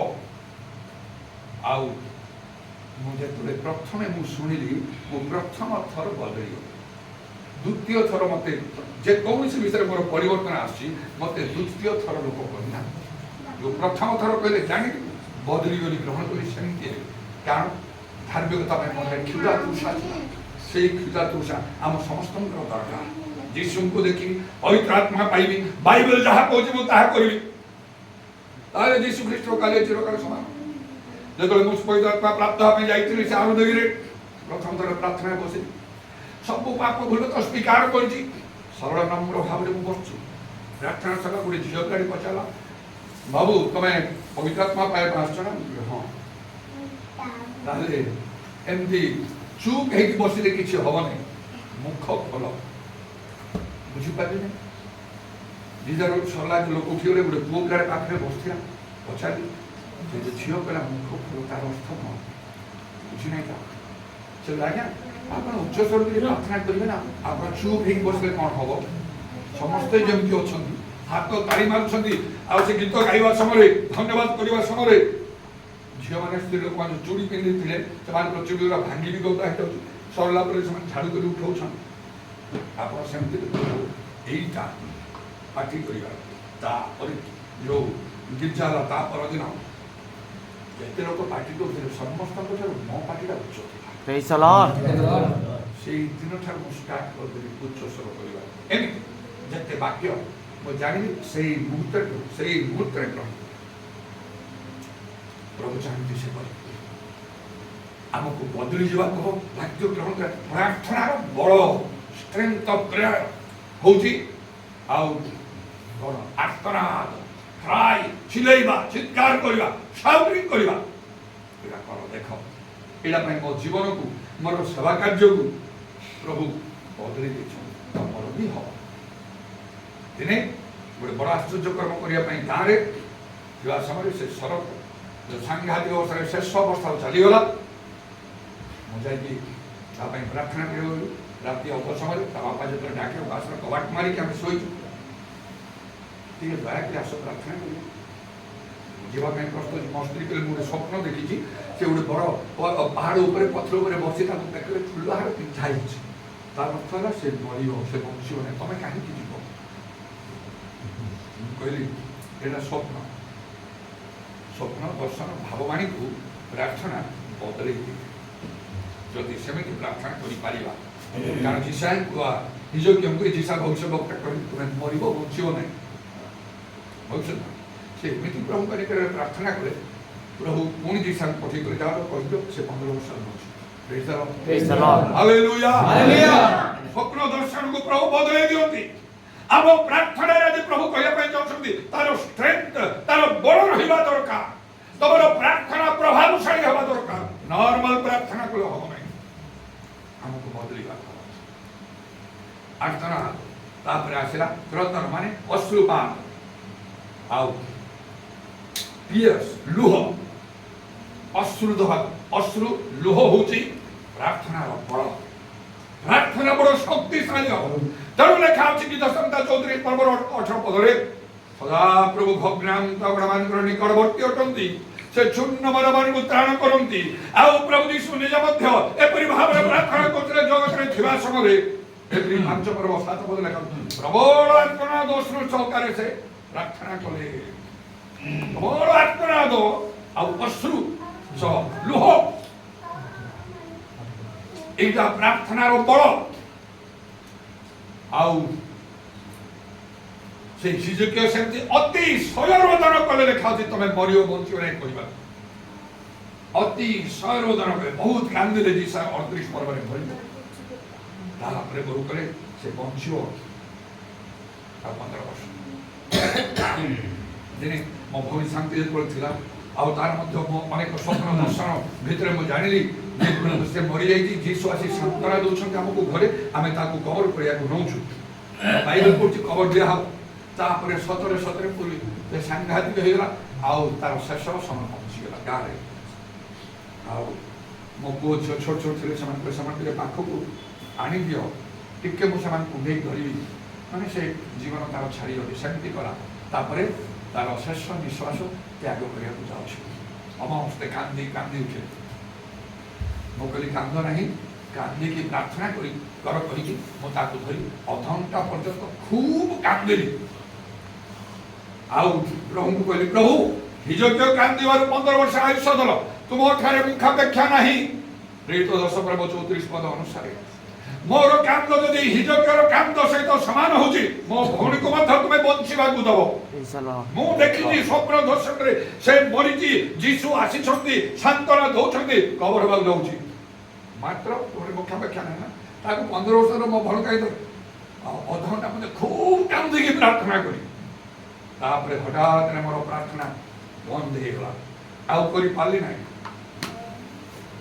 ମୋ ଭଉଣୀ ସ୍ଥିର ହେଇକି ଅଛି, ତାକୁ ମୁଁ ଗୋଟେ ହାତରେ ଧରିଛନ୍ତି, ମୋ ଆଡ଼କୁ ମୁହଁ ବୁଲିକି ବଞ୍ଚିଛି ନା ମରିଛି କରିଛି। ସବୁ ଚୁପ୍ ଅଛନ୍ତି, ସେ ବି ଚୁପ୍ ଅଛି। ଭାବିଲେ ବୋଧେ ପୁରା ମରିଗଲା ନା କ'ଣ। ଅନ୍ୟ ଆଡ଼କୁ ମୋତେ ଆଖି ଅନେଇଛି ଭଲରେ। ମୁଁ ପଚାରିଲି କେମିତି ଲାଗୁଛି ତୋତେ? ସେ କହିଲା ମୋତେ ପୁରା ଭଲ ଲାଗୁଛି। ଈଶ୍ୱରଙ୍କ ଠାରେ ମୁଖାପେକ୍ଷା ନାହିଁ। ପ୍ରଭୁଙ୍କର ଯୋଜନା ପ୍ରଭୁ ବଦଳେଇ ଦିଅନ୍ତି। ତେଣୁ ପ୍ରାର୍ଥନାର କେବଳ ପ୍ରାର୍ଥନା ଆମେ କରୁଛୁ ତାହା ନାହିଁ, ପ୍ରାର୍ଥନାର ବଳ ଆମକୁ ଦରକାର। ଅଶ୍ରୁପାତ, ଲୁହ, ଟିୟର୍ସ, ପ୍ରାର୍ଥନାର ବଳ ଆଉ କ'ଣ? ବିଶ୍ୱାସ। ମାଥ୍ୟୁ 21:22 ପଦ ଲେଖା ଅଛି। କ'ଣ ଲେଖା ଅଛି? ପୁଣି ବିଶ୍ୱାସ କରି ପ୍ରାର୍ଥନାରେ ଯାହା କିଛି ମାଗିବ ତାହା ପାଇ। ଖାଲି ପ୍ରାର୍ଥନା ଆମେ ପ୍ରାର୍ଥନା କରୁ, ତାପରେ ଅବିଶ୍ୱାସ ଆସେ। ଧରି ନିଅନ୍ତୁ ଏକଦମ ବାସ୍ତବରେ ରୋଗ ସୁସ୍ଥ ପାଇଁ ପ୍ରାର୍ଥନା କଲା ପରେ ସାଙ୍ଗେ ସାଙ୍ଗେ କୋଉଠିକି ଯିବା, ମନା ନା ବରଂ ନା କଣ ନା କୋଉ ଡକ୍ଟର ପାଖକୁ। ଲୋକ କହୁଛନ୍ତି ଆମେ ସଦାପ୍ରଭୁ ତମର ଆରୋଗ୍ୟକାରୀ, ରୋଗ ସୁସ୍ଥ ତାଙ୍କର ଅସାଧ୍ୟ କିଛି ନାହିଁ। ବିଶ୍ୱାସରେ ପ୍ରାର୍ଥନା କରିବା କହ। ମାର୍କ 11 ପର୍ବ 24 ପଦ ଅନୁସାରେ ଯାହା ପ୍ରାର୍ଥନା କରୁଛ ମାଗିଛ ପାଇଛି ବୋଲି ବିଶ୍ୱାସ କର ତହିଁରେ ପାଇବ। ପ୍ରଭୁ ତୁମେ ନିଶ୍ଚୟ ଆଉ ଏ ରୋଗ ତୁମେ ସୁସ୍ଥ କରିଛ, এই ସମସ୍ୟା ତୁମେ ଦୂର କରୁଛ। ଜବରଦସ୍ତ ପ୍ରଭୁଙ୍କୁ ସେଥିପାଇଁ ଧନ୍ୟବାଦ ଦେବାକୁ ହେଇଛି ଏଇଟା ମୁଁ ପାଇଛି। ବାଇବେଲ ଲେଖା ଅଛି ଯୀଶୁ ନିଜେ କହିଲେ ଯାହା ପ୍ରାର୍ଥନା କର ମାଗିଲ ପାଇଲି ବୋଲି ବିଶ୍ୱାସ କର ତହିଁରେ ପାଇବ। ମାର୍କ 11 ପର୍ବ 24 ପଦ, ଅନ୍ୟଥା ହବ ନାହିଁ। ଧନ୍ୟବାଦ। ଆଉ ଅନେକ ଅନେକ ସାକ୍ଷ୍ୟ ଗୁଡ଼ା କହିଗଲେ ବହୁତ ଟାଇମ୍ ଲାଗିବ, ତେଣୁ ସେ ସାକ୍ଷ୍ୟ ଗୁଡ଼ା ଆଉ କହୁନାହିଁ। ତେଣୁ ଲେଖା ହେଲା ଆମ୍ଭର ଧାର୍ମିକ ଲୋକ ବିଶ୍ୱାସ ଦ୍ୱାରା ବଞ୍ଚିବ। ଯଦି କେହି ପଶ୍ଚାତ୍ପଦ ହୁଏ ଆମ୍ଭର ଆତ୍ମା ତାଡ଼ରେ ସନ୍ତୁଷ୍ଟ ନୁହେଁ। ବିଶ୍ୱାସରେ ଆମକୁ ଟାଣୁଆ ହେବାକୁ ହବ, ତାହେଲେ ପ୍ରାର୍ଥନା ଆମର ଶକ୍ତିଶାଳୀ ହେବ। ପ୍ରାର୍ଥନା ହେଉଛି ବିଶ୍ୱାସ। ଲେଖା ଯଦି କେହି ସନ୍ଦେହ କରିବ ସେ ପ୍ରଭୁଙ୍କ ଠାରୁ କିଛି ପାଇବ ବୋଲି ମନେ ନ କରୁ। ପ୍ରାର୍ଥନା କରୁଛୁ ସନ୍ଦେହ ଆସିଯାଉଛି ଭିତରେ, କହିବାକୁ ବାଧ୍ୟ ହେଉଛି ମନରେ ପ୍ରେରଣା ପାଇକି। ହଠାତ୍ ଦିନେ କଟକରେ ମୁଁ ଗୋଟେ ସାହିରେ ଯାଉଥିବା ସମୟରେ ଗୋଟେ ଯୁବକ ମୋତେ ଭେଟିଲା। ମୁଁ କେବେ ତା ସହ କଥାବାର୍ତ୍ତା କରି ମୋତେ ଭେଟିନି, ସେ ପ୍ରଥମ ଥର ମୋତେ ଭେଟିଲା। ମୋ ବିଷୟ ଜାଣିକି ବୋଧେ କହିଲା ବେଞ୍ଜାମିନ ଭାଇ ନମସ୍କାର। କିଏ ତୁମେ କ'ଣ ତା ନାଁ ସବୁ କହିଲା ଏମିତି କ'ଣ ହେଲା। ରାସ୍ତାରେ ଯାଉଛି ରାସ୍ତାର କାମ କରିଥିଲା ନା। ମୁଁ ମେଟ୍ରିକୁଲେସନରେ ପରୀକ୍ଷା ଦେଇଛି 6 ଥର ମୁଁ ପରୀକ୍ଷା ଦେଲି, ଆଉ ଏଥର ମୁଁ 6 ଥର ପାଇଁ ପରୀକ୍ଷା ଦେବାକୁ ଯାଉଛି। ଆଉ ଯଦି ଏଥର ନେଲା ଆଉ ମୁଁ କେବେ ଦେବି ନାହିଁ। ପଚାରିଲି କେଉଁ ସବଜେକ୍ଟରେ ତମର ଖରାପ ହେଉଛି? ନାଇଁ ମ୍ୟାଥମେଟିକ୍ସରେ, ଇଂଲିଶରେ। ଆଉ କିଛି କରିବି ନାହିଁ। ଗୋଟେ କଥା କହିବି, ମୁଁ ଗୋଟେ ବିଷୟ ତମକୁ ମାଗିବି, ତମେ ଦେବ କି? ମୁଁ ତମକୁ ଗ୍ୟାରେଣ୍ଟି ଦେବି ତମେ ପାସ୍ କରିବ, ନହେଲେ ମୁଁ ପାଇବି। ଡରିଗଲା କ'ଣ ମାଗିବି? ସ୍ୱାଧୀନ ଲୋକ ପ୍ରଭୁଙ୍କର କାର୍ଯ୍ୟ କରୁଛନ୍ତି। କାଳେ ଯଦି କହିବେ ଗୋଟେ ଘର ଦିଅ, ମୁସ୍କିଲ ହେଇଯିବ। 1,00,000 ଟଙ୍କା ଦିଅ, ହେଲେ ମଧ୍ୟ କ'ଣଟା ମାଗିବି କେଜାଣି ସେଠି ଡରିକି ରହିବ। କ'ଣ ମୁଁ କହିଲି ପରା ମୁଁ ଗୋଟେ ମାଗିବି କିଛି ଦେବ କି? ମୁଁ ଗ୍ୟାରେଣ୍ଟି ଦେଉଛି ପାସ୍ କରିବ। ଆରେ ଏମିତି ପାସ୍ ହେବା ପାଇଁ କେତେ କ'ଣ ଟଙ୍କା ପଇସା ଦେଇକି ମଧ୍ୟ କରୁଛନ୍ତି। ଆଉ ତୁମକୁ ଗ୍ୟାରେଣ୍ଟି ଦେଉଛି ତୁମେ ମୋତେ ଦେଲେ କ'ଣଟା ହେଲା ବର୍ଷ ଟଙ୍କା। ଆଉ ସେ ହଁ ହଁ ନାଇଁ ତୁମେ ଡରି ଡରି କହୁଛ, ଭଲରେ କୁହ ଯାହା ମାଗିନି ମୋତେ ଦଉ। ହଁ ଭାଇ ସତ କହୁଛ, ଆଉ ମନା କରିବ ନାହିଁ। ଆଜିଠାରୁ ଯାହା ମାଗୁଛି ସେଇଟା ହେଉଛି ଆଜିଠାରୁ ତୁମର ପରୀକ୍ଷା ଦେଲା ପରେ ରିଜଲ୍ଟ ବାହାରିବା ପର୍ଯ୍ୟନ୍ତ ପ୍ରତ୍ୟେକ ଦିନ ତୁମେ କହିବ ପ୍ରଭୁ ଯୀଶୁ ମୁଁ ପାସ୍ ହେଇଛି ଏଥିପାଇଁ ଏଇଟା ମାଗୁଛି, ଦେଇପାରିବ। ସେ ହଉ ଏଇଟା ଟଙ୍କା ପଇସା ନାହିଁ, କିଛି ଘର ଦ୍ୱାରା ଜଣକୁ କିଛି ତ ମାଗିଲେ ନାହିଁ। ହଁ ହଁ ନାଇଁ ଭଲରେ କୁହ ମୋତେ ତୁମ ପରୀକ୍ଷା ତୁମର କ'ଣ କରିବ ମୁଁ ଜାଣିନି। 6 ଥର ଖରାପ କରୁଛ, 7 ଥର ପାସ୍ ହେବାର କୌଣସି ଚାନ୍ସ ହିଁ ନାହିଁ। ଜବରଦସ୍ତ କରି ସମୟ ପ୍ରଭୁଙ୍କୁ ଧନ୍ୟବାଦ ଦେବ। ଠିକ୍ ଅଛି।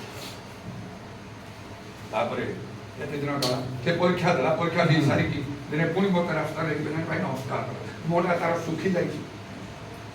ଆଉ ତାପରେ ମୋତେ କହୁଛି ବେହେନ ଭାଇ ମାନେ ସେ କହିବା ପାଇଁ ଚାହୁଁଛି, ମୁଁ ଜାଣିପାରିଲି ମୋ ପରୀକ୍ଷା ଖରାପ ହେଇଛି, କହିବାକୁ ସେ ଚାହୁଁଛି, ମୁଁ ତାକୁ କହିବାକୁ ଦେଲେନି, ହାତ ବନ୍ଦ କରି କିଛି କହିବି ବନ୍ଦ କର।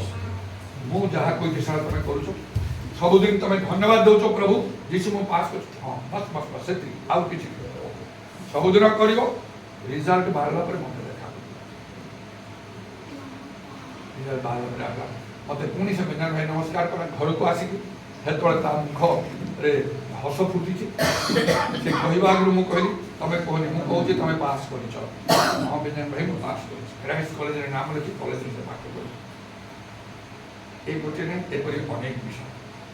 ସେଥିପାଇଁ ମୁଁ ବିଶ୍ୱାସରେ ଚାଲିବାକୁ ଚାହେଁ, ବିଶ୍ୱାସରେ ଅଟଳରେ ବିଶ୍ୱାସ କରି ଯୀଶୁ କ'ଣ କହିଲେ, ବିଶ୍ୱାସ କରି ପ୍ରାର୍ଥନାରେ ଯାହା କିଛି ମାଗିବ ତାହା ପାଇବ।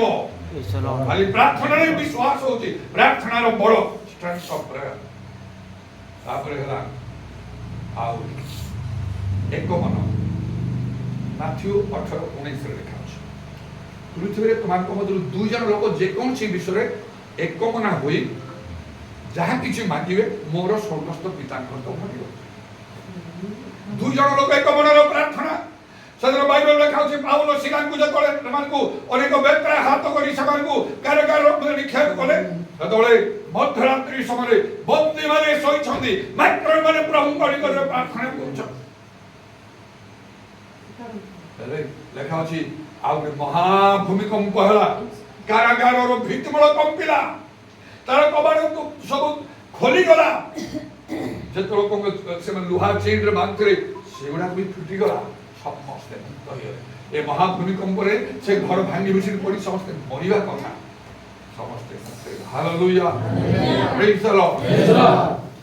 ଏକ ମନରେ ପ୍ରଭୁ ଆମମାନଙ୍କୁ ଏକ ମନ ହେବାକୁ ଚାହାନ୍ତି, କାହା ସହିତ ଆମମାନଙ୍କର ଅମିଳନ ନଥିବ। ଶତ୍ରୁ ହେଲେ ମଧ୍ୟ ଆମ ତରଫରୁ ଆମେ ପ୍ରେମ ଦେଖେଇବାକୁ ପଡ଼ିବ, ସେ ଯାହା କରୁଛି କରୁ। ଲେଖା ହେଲା ତାହେଲେ ତମେ କ'ଣ ହବ ନା ସ୍ୱର୍ଗସ୍ଥ ପିତାଙ୍କର ସନ୍ତାନ ହବ। ଏକ ମନ, ୱାନ୍ ମାଇଣ୍ଡ, ସେଟା ହଉଛି ପ୍ରାର୍ଥନାର ବଳ, ପ୍ରାର୍ଥନାର ଶକ୍ତି। ସେଥିପାଇଁ ଯୀଶୁ କହିଲେ ପ୍ରାର୍ଥନା କଲାବେଳେ ଏମିତି କରିବ, ଆଉ ଆମେ ନିଜ ପିଲାମାନଙ୍କର ଅପରାଧ କ୍ଷମା କରୁଛୁ, ତୁମେ ବି ସେପରି ଆମଙ୍କର ଅପରାଧ କ୍ଷମା। କାହା ସହିତ ଶତ୍ରୁତା ଭାବ ଆମେ ରଖିପାରିବ ନା।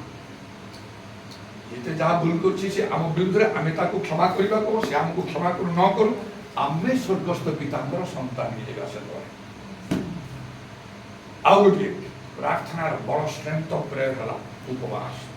ଯୀଶୁ ଗୋଟେ କଥା କହେ ମାଥ୍ୟୁ 17 ପର୍ବରେ, ପ୍ରାର୍ଥନା ଓ ଉପବାସ ବିନା এই ପ୍ରକାର ଭୂତ ଅନ୍ୟ କୌଣସି ପ୍ରକାର ଯାଏ ନାହିଁ।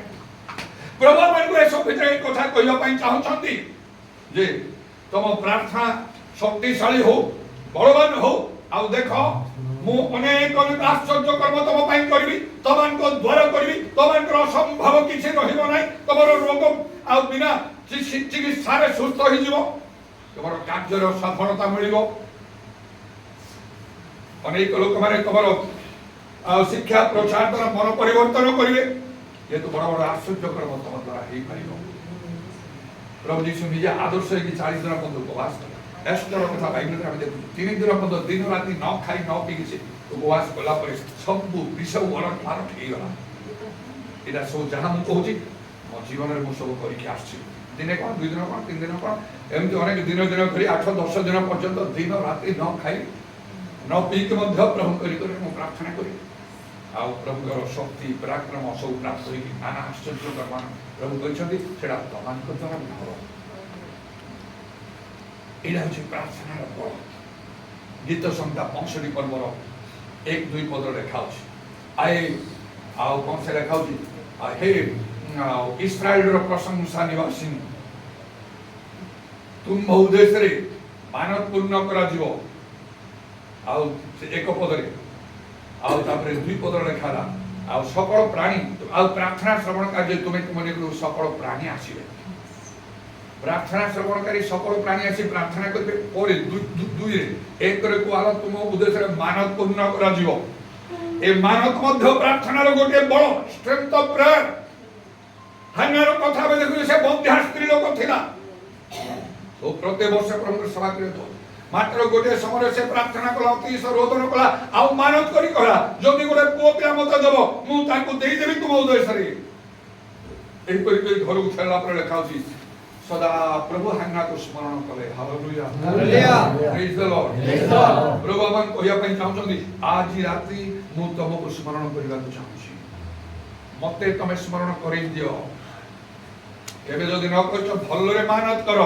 ବାଇବେଲ ଲେଖା ଅଛି, ପ୍ରଭୁଙ୍କର ତାଙ୍କର ଅସାଧ୍ୟ ଭାବ କିଛି ନାହିଁ। ଆମେ ଦାନ କଲେ ଦାନ ଦିଆଯିବ, ପ୍ରଭୁ ଆମକୁ ଯଥେଷ୍ଟ ଦେବେ। ଆମର ଟଙ୍କା ପଇସା ଅନେକ କିଛି ଯାହା ଠାରେ ଅଛି ତାହା ପ୍ରଭୁଙ୍କ ରାଜ୍ୟ ପାଇଁ ଆବଶ୍ୟକ। ଆଉ ତେଣୁକରି ସେ ଆଦ୍ୟମାନେ ଲୋକମାନେ ଘର ଜମି ମଧ୍ୟ ବିକ୍ରି କରି ପ୍ରେରିତମାନଙ୍କର ପାଦ ତଳେ ଥଉଥିଲେ। ପ୍ରଭୁଙ୍କର ରାଜ୍ୟ, ପ୍ରଭୁଙ୍କର କାର୍ଯ୍ୟ ବୃଦ୍ଧି ହେଇଯାଉଥିଲା।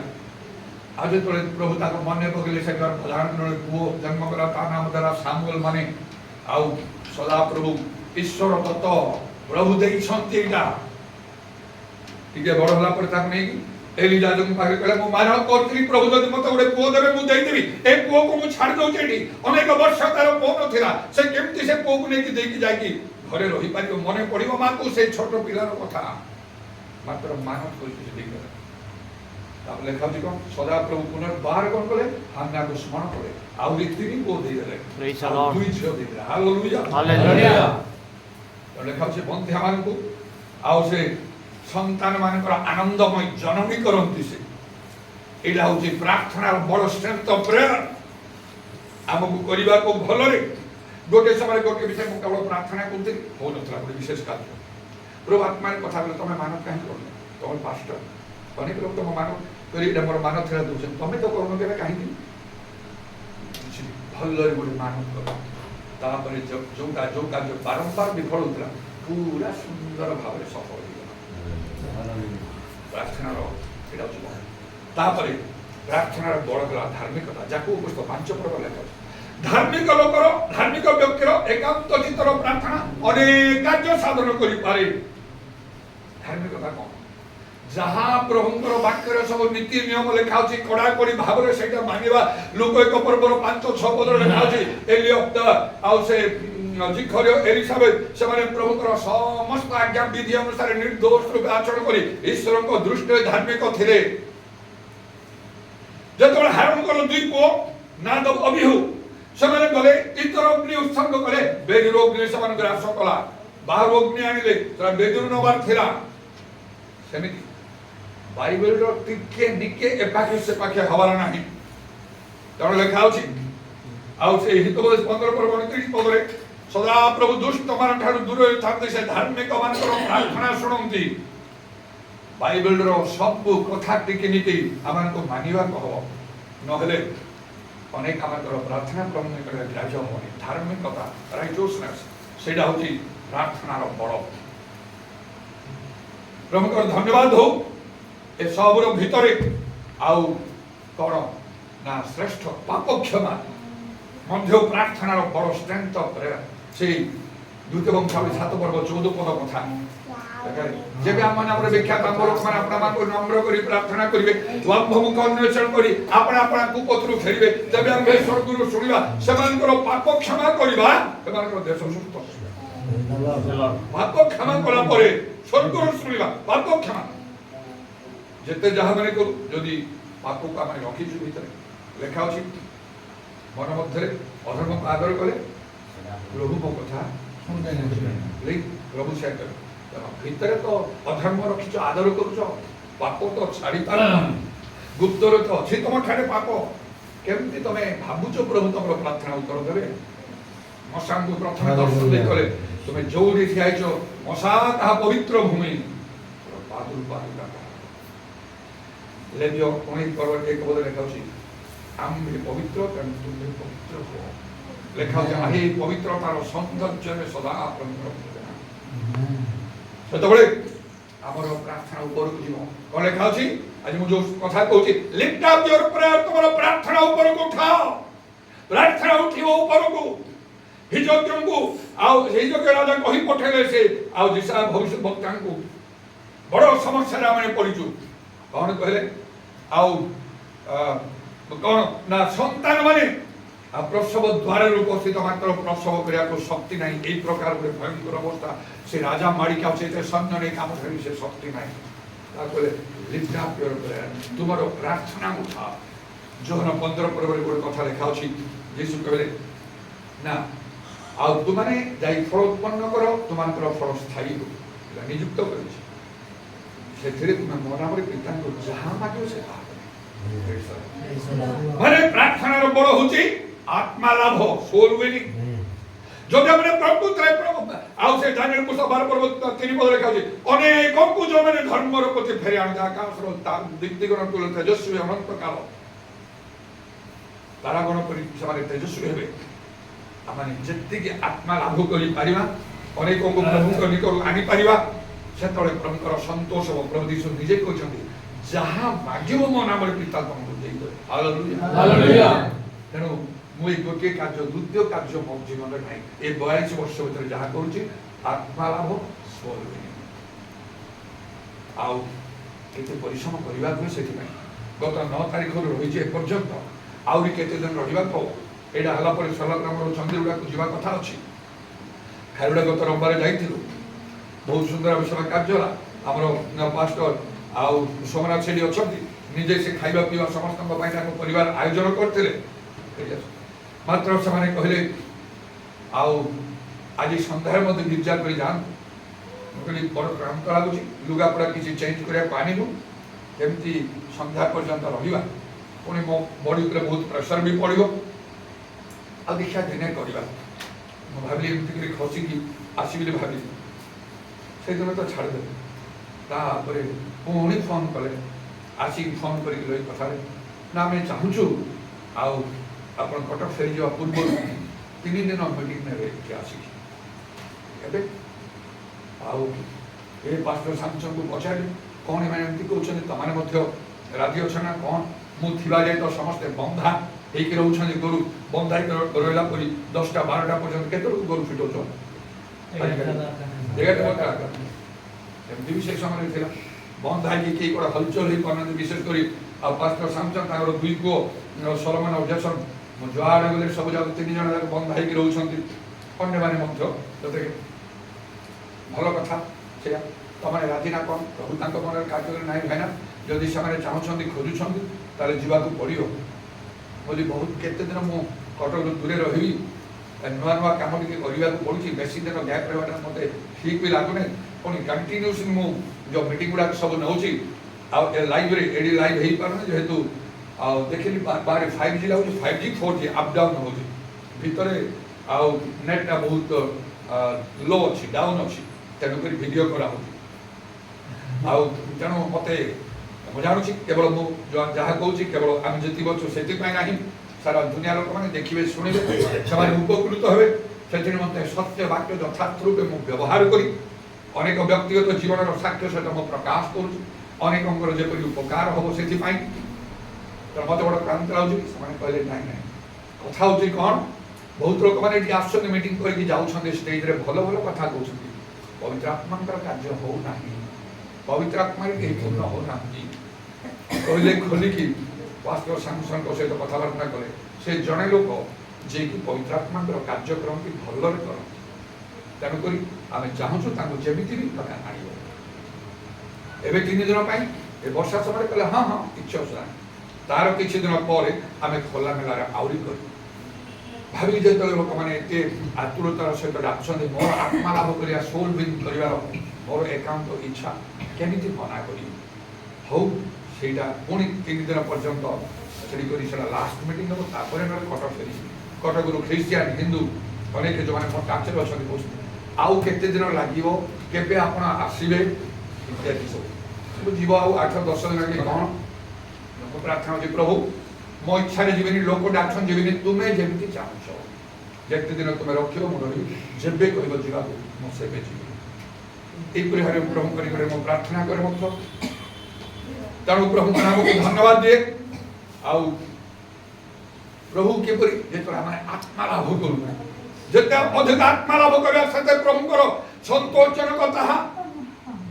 ଆଉ ସେ ପ୍ରତି ଯାହା ତମେ ମାଗିବ ପିତା ତୁମକୁ ଦେବେ। ବିଭିନ୍ନ ସ୍ଥାନମାନଙ୍କୁ ଯାଇ ବହୁତ ପରିଶ୍ରମ କରିବାକୁ ହୁଏ। ଦିନ ଦିନ ସପ୍ତାହ ସପ୍ତାହ ବେଳେବେଳେ ମାସ ମାସ ମଧ୍ୟ ଘର ତ୍ୟାଗ କରିକି ମୁଁ ପ୍ରଭୁଙ୍କର କାର୍ଯ୍ୟରେ ନିଜକୁ ନିୟୋଜିତ କରେ। ଚାରିଆଡ଼େ ଯୁଆଡ଼େ ଇଚ୍ଛା କରିବେ।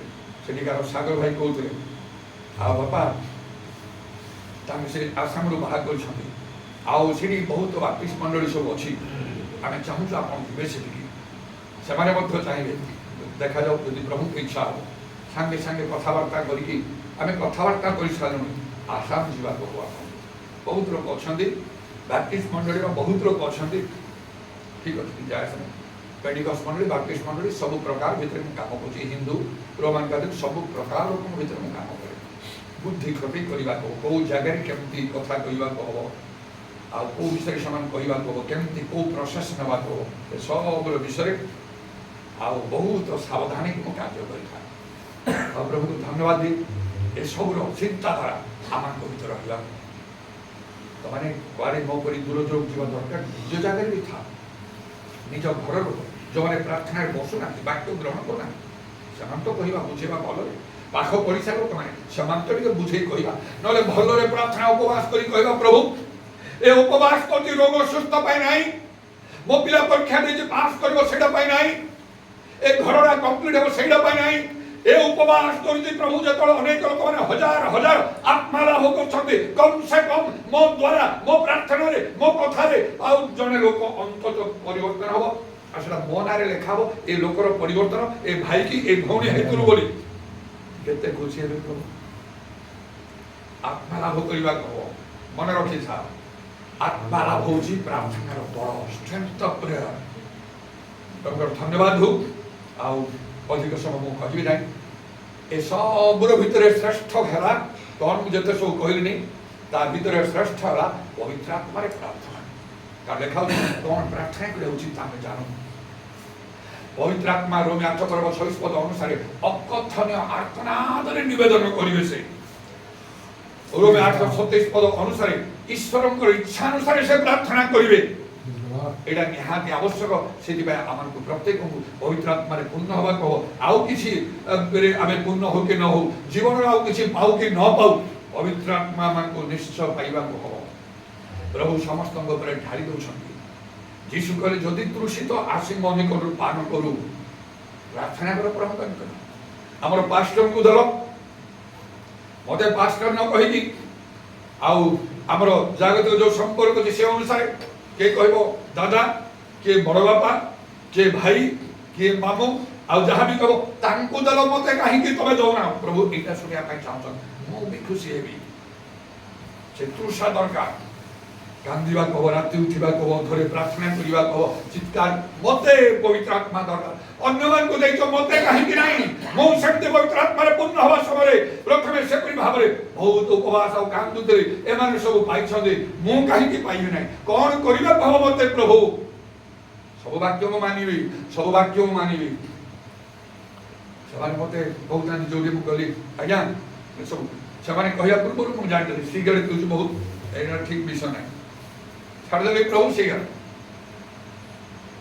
କୁଟିଡ଼ାରେ ଦେଖୁଛି ବହୁତ ଭଲିବଲ ଖେଳ ହେଉଛି। ମୁଁ ତ ବହୁତ ଭଲରେ ଭଲିବଲ ଖେଳୁଥିଲି, କ୍ୟାପ୍ଟେନ୍ ହେଇ ଫୁଟବଲ ଖେଳୁଥିଲି, ସବୁ ପ୍ରକାର ଖେଳୁଥିଲି, ସ୍ପୋର୍ଟସ ଆକ୍ଟିଭିଟି ସବୁ ଥିଲା। ନାଇଁ ପ୍ରଭୁ ଏସବୁ ତୁମର ପସନ୍ଦ ନାହିଁ, ଏଇଟା ଜାଗତିକ ବିଷୟ, ଆତ୍ମିକ ବିଷୟ ନାହିଁ। ଛାଡ଼ିଦେବି ସବୁ, ଛାଡ଼ିଦେବି। କ'ଣ ପାଇଁ? ପବିତ୍ର ଆତ୍ମା ଦରକାର। ହାଲେଲୁୟା। ଏତେ ପାଠ ପଢ଼ିଛି, ଚାକିରି ଯିବା କଥା, ଏମେ ପଢ଼ିଲା ପରେ କିଏ ଘରେ ରହିବ ବସିକି? ଚାକିରି କରିବା ପାଇଁ ଯାଇ ବଡ଼ ବଡ଼ ପରୀକ୍ଷା ଦେବ, আইএসওএস পরীক্ষা ସବୁ ଦେବ ଯାଇକି କମ୍ପିଟିଟିଭ ପରୀକ୍ଷା ବଡ଼ ଲୋକ ହବା ପାଇଁ ମତେ ସେଟା ଦରକାର ନାହିଁ ପଛରେ ଦେଖିବା ମତେ ଏବେ ପବିତ୍ର ଆତ୍ମା ଦରକାର ପବିତ୍ର ଆତ୍ମା ନ ପାଇ ମୁଁ ଚାକିରି କରିବାକୁ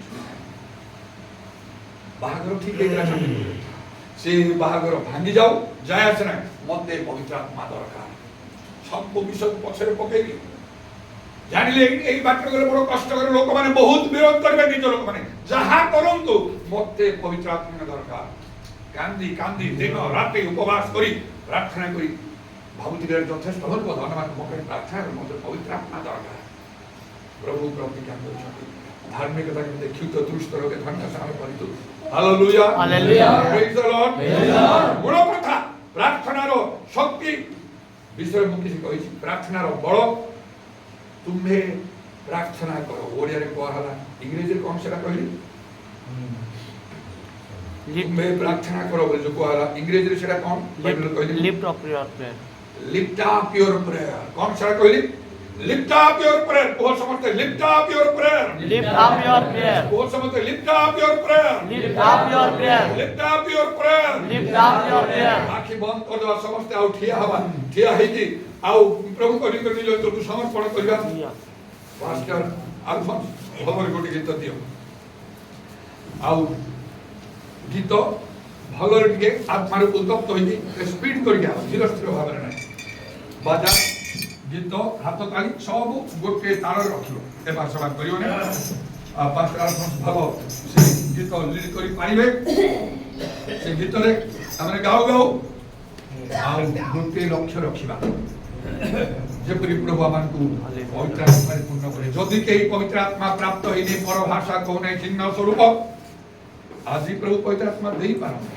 ସେଥିପାଇଁ ତ ପ୍ରଭୁ ଏତେ କଥା କହୁଛନ୍ତି ତାଙ୍କର ଇଚ୍ଛା ସେଟା ପବିତ୍ର ଆତ୍ମା ନ ପାଇବା ପର୍ଯ୍ୟନ୍ତ କେବେ ଖୁସି ହୁଅନ୍ତୁ ନାହିଁ ନିଜର ପ୍ରାର୍ଥନା ପ୍ରଚାର ଧର୍ମ କର୍ମରେ ଖୁସି ହୁଅନ୍ତୁ ନାହିଁ ପବିତ୍ର ଆତ୍ମା ପ୍ରାପ୍ତ ନାହିଁ ଯୀଶୁଙ୍କୁ ପ୍ରଭୁ କେହି ବୋଲି କହିପାରିବନି ବୋଲି ପ୍ରଥମ କରନ୍ତୀୟ 12 ପର୍ବ 3 ପଦରେ ଲେଖା ଅଛି ସେପରି ସେ ଏଫେସ 6 ପର୍ବ 8 ପଦରେ ଲେଖା ହେଲା ସର୍ବ ପ୍ରକାର ପ୍ରାର୍ଥନା ନିବେଦନ ସର୍ବଦା ଆତ୍ମାଙ୍କ ସାହାଯ୍ୟରେ କର ଯୁଦା 20 ପଦରେ କହିଲା ହେ ପ୍ରିୟମାନେ ପବିତ୍ର ଆତ୍ମାରେ ପ୍ରାର୍ଥନା ଉଦାର ଭାଷା କାଲା ମାନେ ଚିହ୍ନ ସ୍ୱରୂପ ପରଭାଷା କହିବାକୁ ଚାହୁଁ ମନ ଉଠାଅ ହାଲେଲୁୟା ଡାହାଣ ହାତ ଉପରକୁ ଉଠାନ୍ତୁ ସମସ୍ତେ ଆଉ ମୋ ସହିତ ସମସ୍ତେ କୁହନ୍ତୁ lift up your prayer lift up your prayer lift up your prayer lift up your prayer lift up your prayer lift up your prayer तुम्हारा प्रार्थना उठाओ तुम्हारा प्रार्थना उठाओ तुम्हारा प्रार्थना उठाओ तुम्हारा प्रार्थना उठाओ तुम्हारा प्रार्थना उठाओ तुम्हारा प्रार्थना उठाओ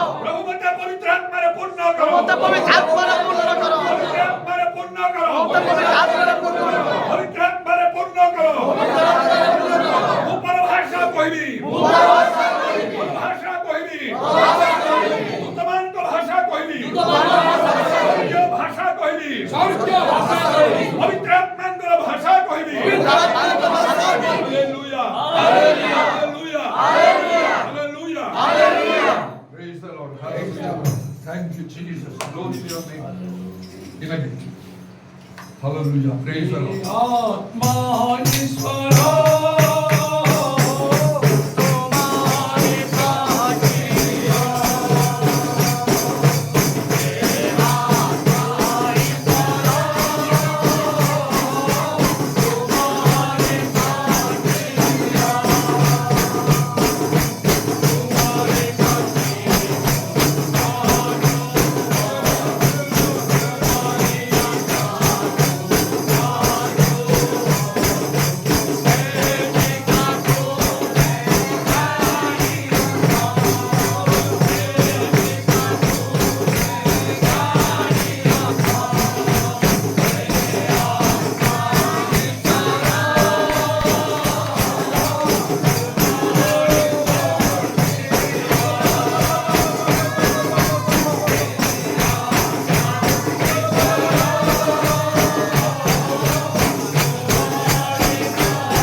ସମନାଥ ପ୍ରାର୍ଥନା କରନ୍ତୁ। Hallelujah, hallelujah, hallelujah, hallelujah, hallelujah. Glory, mighty Lord, पवित्र पवित्र यीशु। तुम्हें धन्य तुम्हें जीवन तो दिवाल का बता पर जो तुम्हारे दया तुम्हारे बेटा को तुम्हें मेहमान hallelujah hallelujah hallelujah hallelujah hallelujah hosanna hosanna hosanna hosanna इब्राहिम इसाक को मंगल लगता परमेश्वर को धन्यवाद हम गौर प्रदान कर संप्रभ देउचे हाथ जोड़िए ने प्रार्थना करते निवेदन को हार को पवित्र परमेश्वर प्रभु आज रो प्रार्थना नैवेद्य पवित्र तुम्हें ग्रहण कर धन्यवाद करते आमन को वाक्य दे शिक्षा दे से तुम्हें जीवन दामन कर प्रार्थना उठेई परमेश्वर के सहायता कर तुम्हें मेरे मान जीवन धन्यवाद हालेलुया होशाना जय यीशु हालेलुया हालेलुया हालेलुया पवित्र पवित्र पवित्र धर्म में सर्वशक्तिमान सर्वश्रेष्ठ दाम समेत हालेलुया मेरी बाचा पड़े पंगार प्रत्येक विश्वास समस्त पालन चालू समस्त मुद्रा आशीर्वाद कर तुम्हें मेरे मान जीवन परमेश्वर को धन्यवाद लाइब्रेरी जो बड़े सुंदर सदस्य मान को मत आशीर्वाद कर तुम्हें मेरे मान जीवन परमेश्वर को धन्यवाद पवित्र आत्मा परिशुद्ध तुम दया परमेश्वर को तुम्हें तोर सर्वभक्त दास वाणी एटा व्यवहार करूथिबा हालेलुया हालेलुया तुम्हें जीवन वास्तवता परिशुद्ध कर गौरव कर प्रशंसा प्रकाश करे धन्यवाद करे पिता परमेश्वर करे केवल नाच यीशु का नाम निवेदन करू दुई हाथ ऊपर उठेगा समस्ते समस्ते गीत गाया मैं चेष्टा करो समस्ते पिता तेरी आराधना हो जीवन तुझको सौंपता हूँ प्रेम तुझसे करता हूँ समझते गाओ पिता तेरी आराधना हो जीवन तुझको सौंपता हूँ प्रेम तुझसे करता हूँ यीशु तेरी आराधना हो समझते गाइयो जीवन तुझको सौंपता हूँ प्रेम तुझसे करता हूँ यीशु तेरी आराधना आमेन ग्लोरी हालेलुया जीवन तुझको सौंपता हूँ प्रेम तारा शकल रवाजी तारा वंदना तेरे प्रत्येक को पवित्र आत्मा से पूर्ण करो प्रभु जीवन तुझको सौंपता हूँ प्रभु तुझसे करता हूँ आत्मा तेरी आराधना बाबा शकल रवा जीवन तुझको प्रत्येक को रोग सुस्त करो शब्द प्रभु यीशु के नाम में करता हूँ हालेलुया हालेलुया हालेलुया जहारो जे कौन रोग सुस्त कर आवश्यक से जागे हाथ रखो रोगी सुस्त तो दरकार से के मुंडरे हाथ रे छाती रे पेटरे जोड़ी कष्ट होई हाथ रखो in the name of Jesus hallelujah प्रत्येक रोग सुस्त हो वर्तमान से रोग व्याधि चली जाओ प्रत्येक को ठारू शैतान रो खाद्य विनाश हो भविष्य खांतर ज्वारी विनष्ट हो प्रभु तुम्हारा वाक्य पढ़ी सुस्थ करो गीत संगीत 107 कोड़ी अनुसार कारण लिखा अछि से अपना वाक्य पढ़ी सब को सुस्थ करंती मैं कोई अंबर सदा प्रभु तुम्हारा आरोग्य करे ए जो मन कष्ट होछंती जार जे कोन से रोग व्याधि कष्ट जंत्रणा रहिछि शत्रु सातार कार्य यीशुଙ୍କ नामରେ ବର୍ତ୍ତମାନ ତାହା ସୁସ୍ଥ ହଉ ସେମାନେ ମୁକ୍ତ ହୋଇ ଯାଆନ୍ତୁ ଏ ବନ୍ଧନ ସବୁ ଖୋଲି ଯାଉ ବାବା ବାବା ସକାଳ ରବା ଶବର ବର ବର ବର ବର ବର ବର ବା ଓଡିଶା ଖାତର ମଧ୍ୟ ପ୍ରତ୍ୟେକଙ୍କୁ ପବିତ୍ର ଆତ୍ମାରେ ପୂର୍ଣ୍ଣ କର ପ୍ରଭୁ ଆମମାନଙ୍କୁ ପବିତ୍ର ଆତ୍ମାରେ ପୂର୍ଣ୍ଣ ହୋଇ ପ୍ରାର୍ଥନା କରି ଆମଙ୍କର ପ୍ରାର୍ଥନାକୁ ଉପରକୁ ଉଠେଇବାକୁ ହବ hallelujah lift up your prayer lift up your prayer तुम्हारा प्रार्थना उठाओ तुम्हारा प्रार्थना उठाओ हालेलुया हालेलुया आमान को बदले दियो ख्रीष्टन को ठारे नूतन सृष्टि कोण तबाको रात्र विषय सब लोग सब नूतन बाको दया करो प्रभु केवल माने बदलिबु ताहे नहे आमानकर संस्पर्श रे आसीबा प्रत्येक जेपरि बदलिबे पूरा दशकाल रबा यीशुଙ୍କ नामରେ दया करो प्रशंसा गौरव जुगे जुगे तुम्हारी शरीर धन्यवाद करी तुम्हारे हस्ते हम समस्त निज समर्पण करी प्रभु यीशुଙ୍କ नाम रे ए प्रार्थना करूछि आमेन पुणी हाथ ऊपर उठेबा is Lord. He is Lord. Amen. He has risen from the dead and He is Lord. Every knee shall bow, every tongue confess that Jesus Christ is Lord. Say Prabhu, say Prabhu. जे मृत्यु उठिछन्ति से प्रभु प्रति आंठु भांगिब प्रति जीवा कहिब यीशु ख्रीष्ट ही प्रभु। Pastor Mathias आशीर्वाद मागो। ଏଭଳି ପିତା ଈଶ୍ୱରଙ୍କର ଅସୀମ ପ୍ରେମ ପ୍ରଭୁ ଯୀଶୁଖ୍ରୀଷ୍ଟଙ୍କର ଅନୁଗ୍ରହ ଶାନ୍ତି ପବିତ୍ର ଆତ୍ମାଙ୍କର ଚାଳନା ପ୍ରେମ ଜୀବନ ଏଭଳି ସବୁବେଳେ ତୁମରି ସେ ଦ୍ୱିତୀୟ ଆଗମନ ପର୍ଯ୍ୟନ୍ତ ଆମ ସମସ୍ତଙ୍କ ଉପରେ ସହବର୍ତ୍ତୀ ହେଉ। ଆମେନ୍। ଯୀଶୁଙ୍କ ରକ୍ତରେ ଜୟ। ପବିତ୍ର ରକ୍ତରେ ଜୟ। ଯୀଶୁଙ୍କ ବାକ୍ୟରେ ଜୟ। ପ୍ରେଜ୍ ଦ ଲର୍ଡ। ପ୍ରେଜ୍ ଦ ଲର୍ଡ। ପ୍ରେଜ୍ ଦ ଲର୍ଡ। ପ୍ରେଜ୍ ଦ ଲର୍ଡ।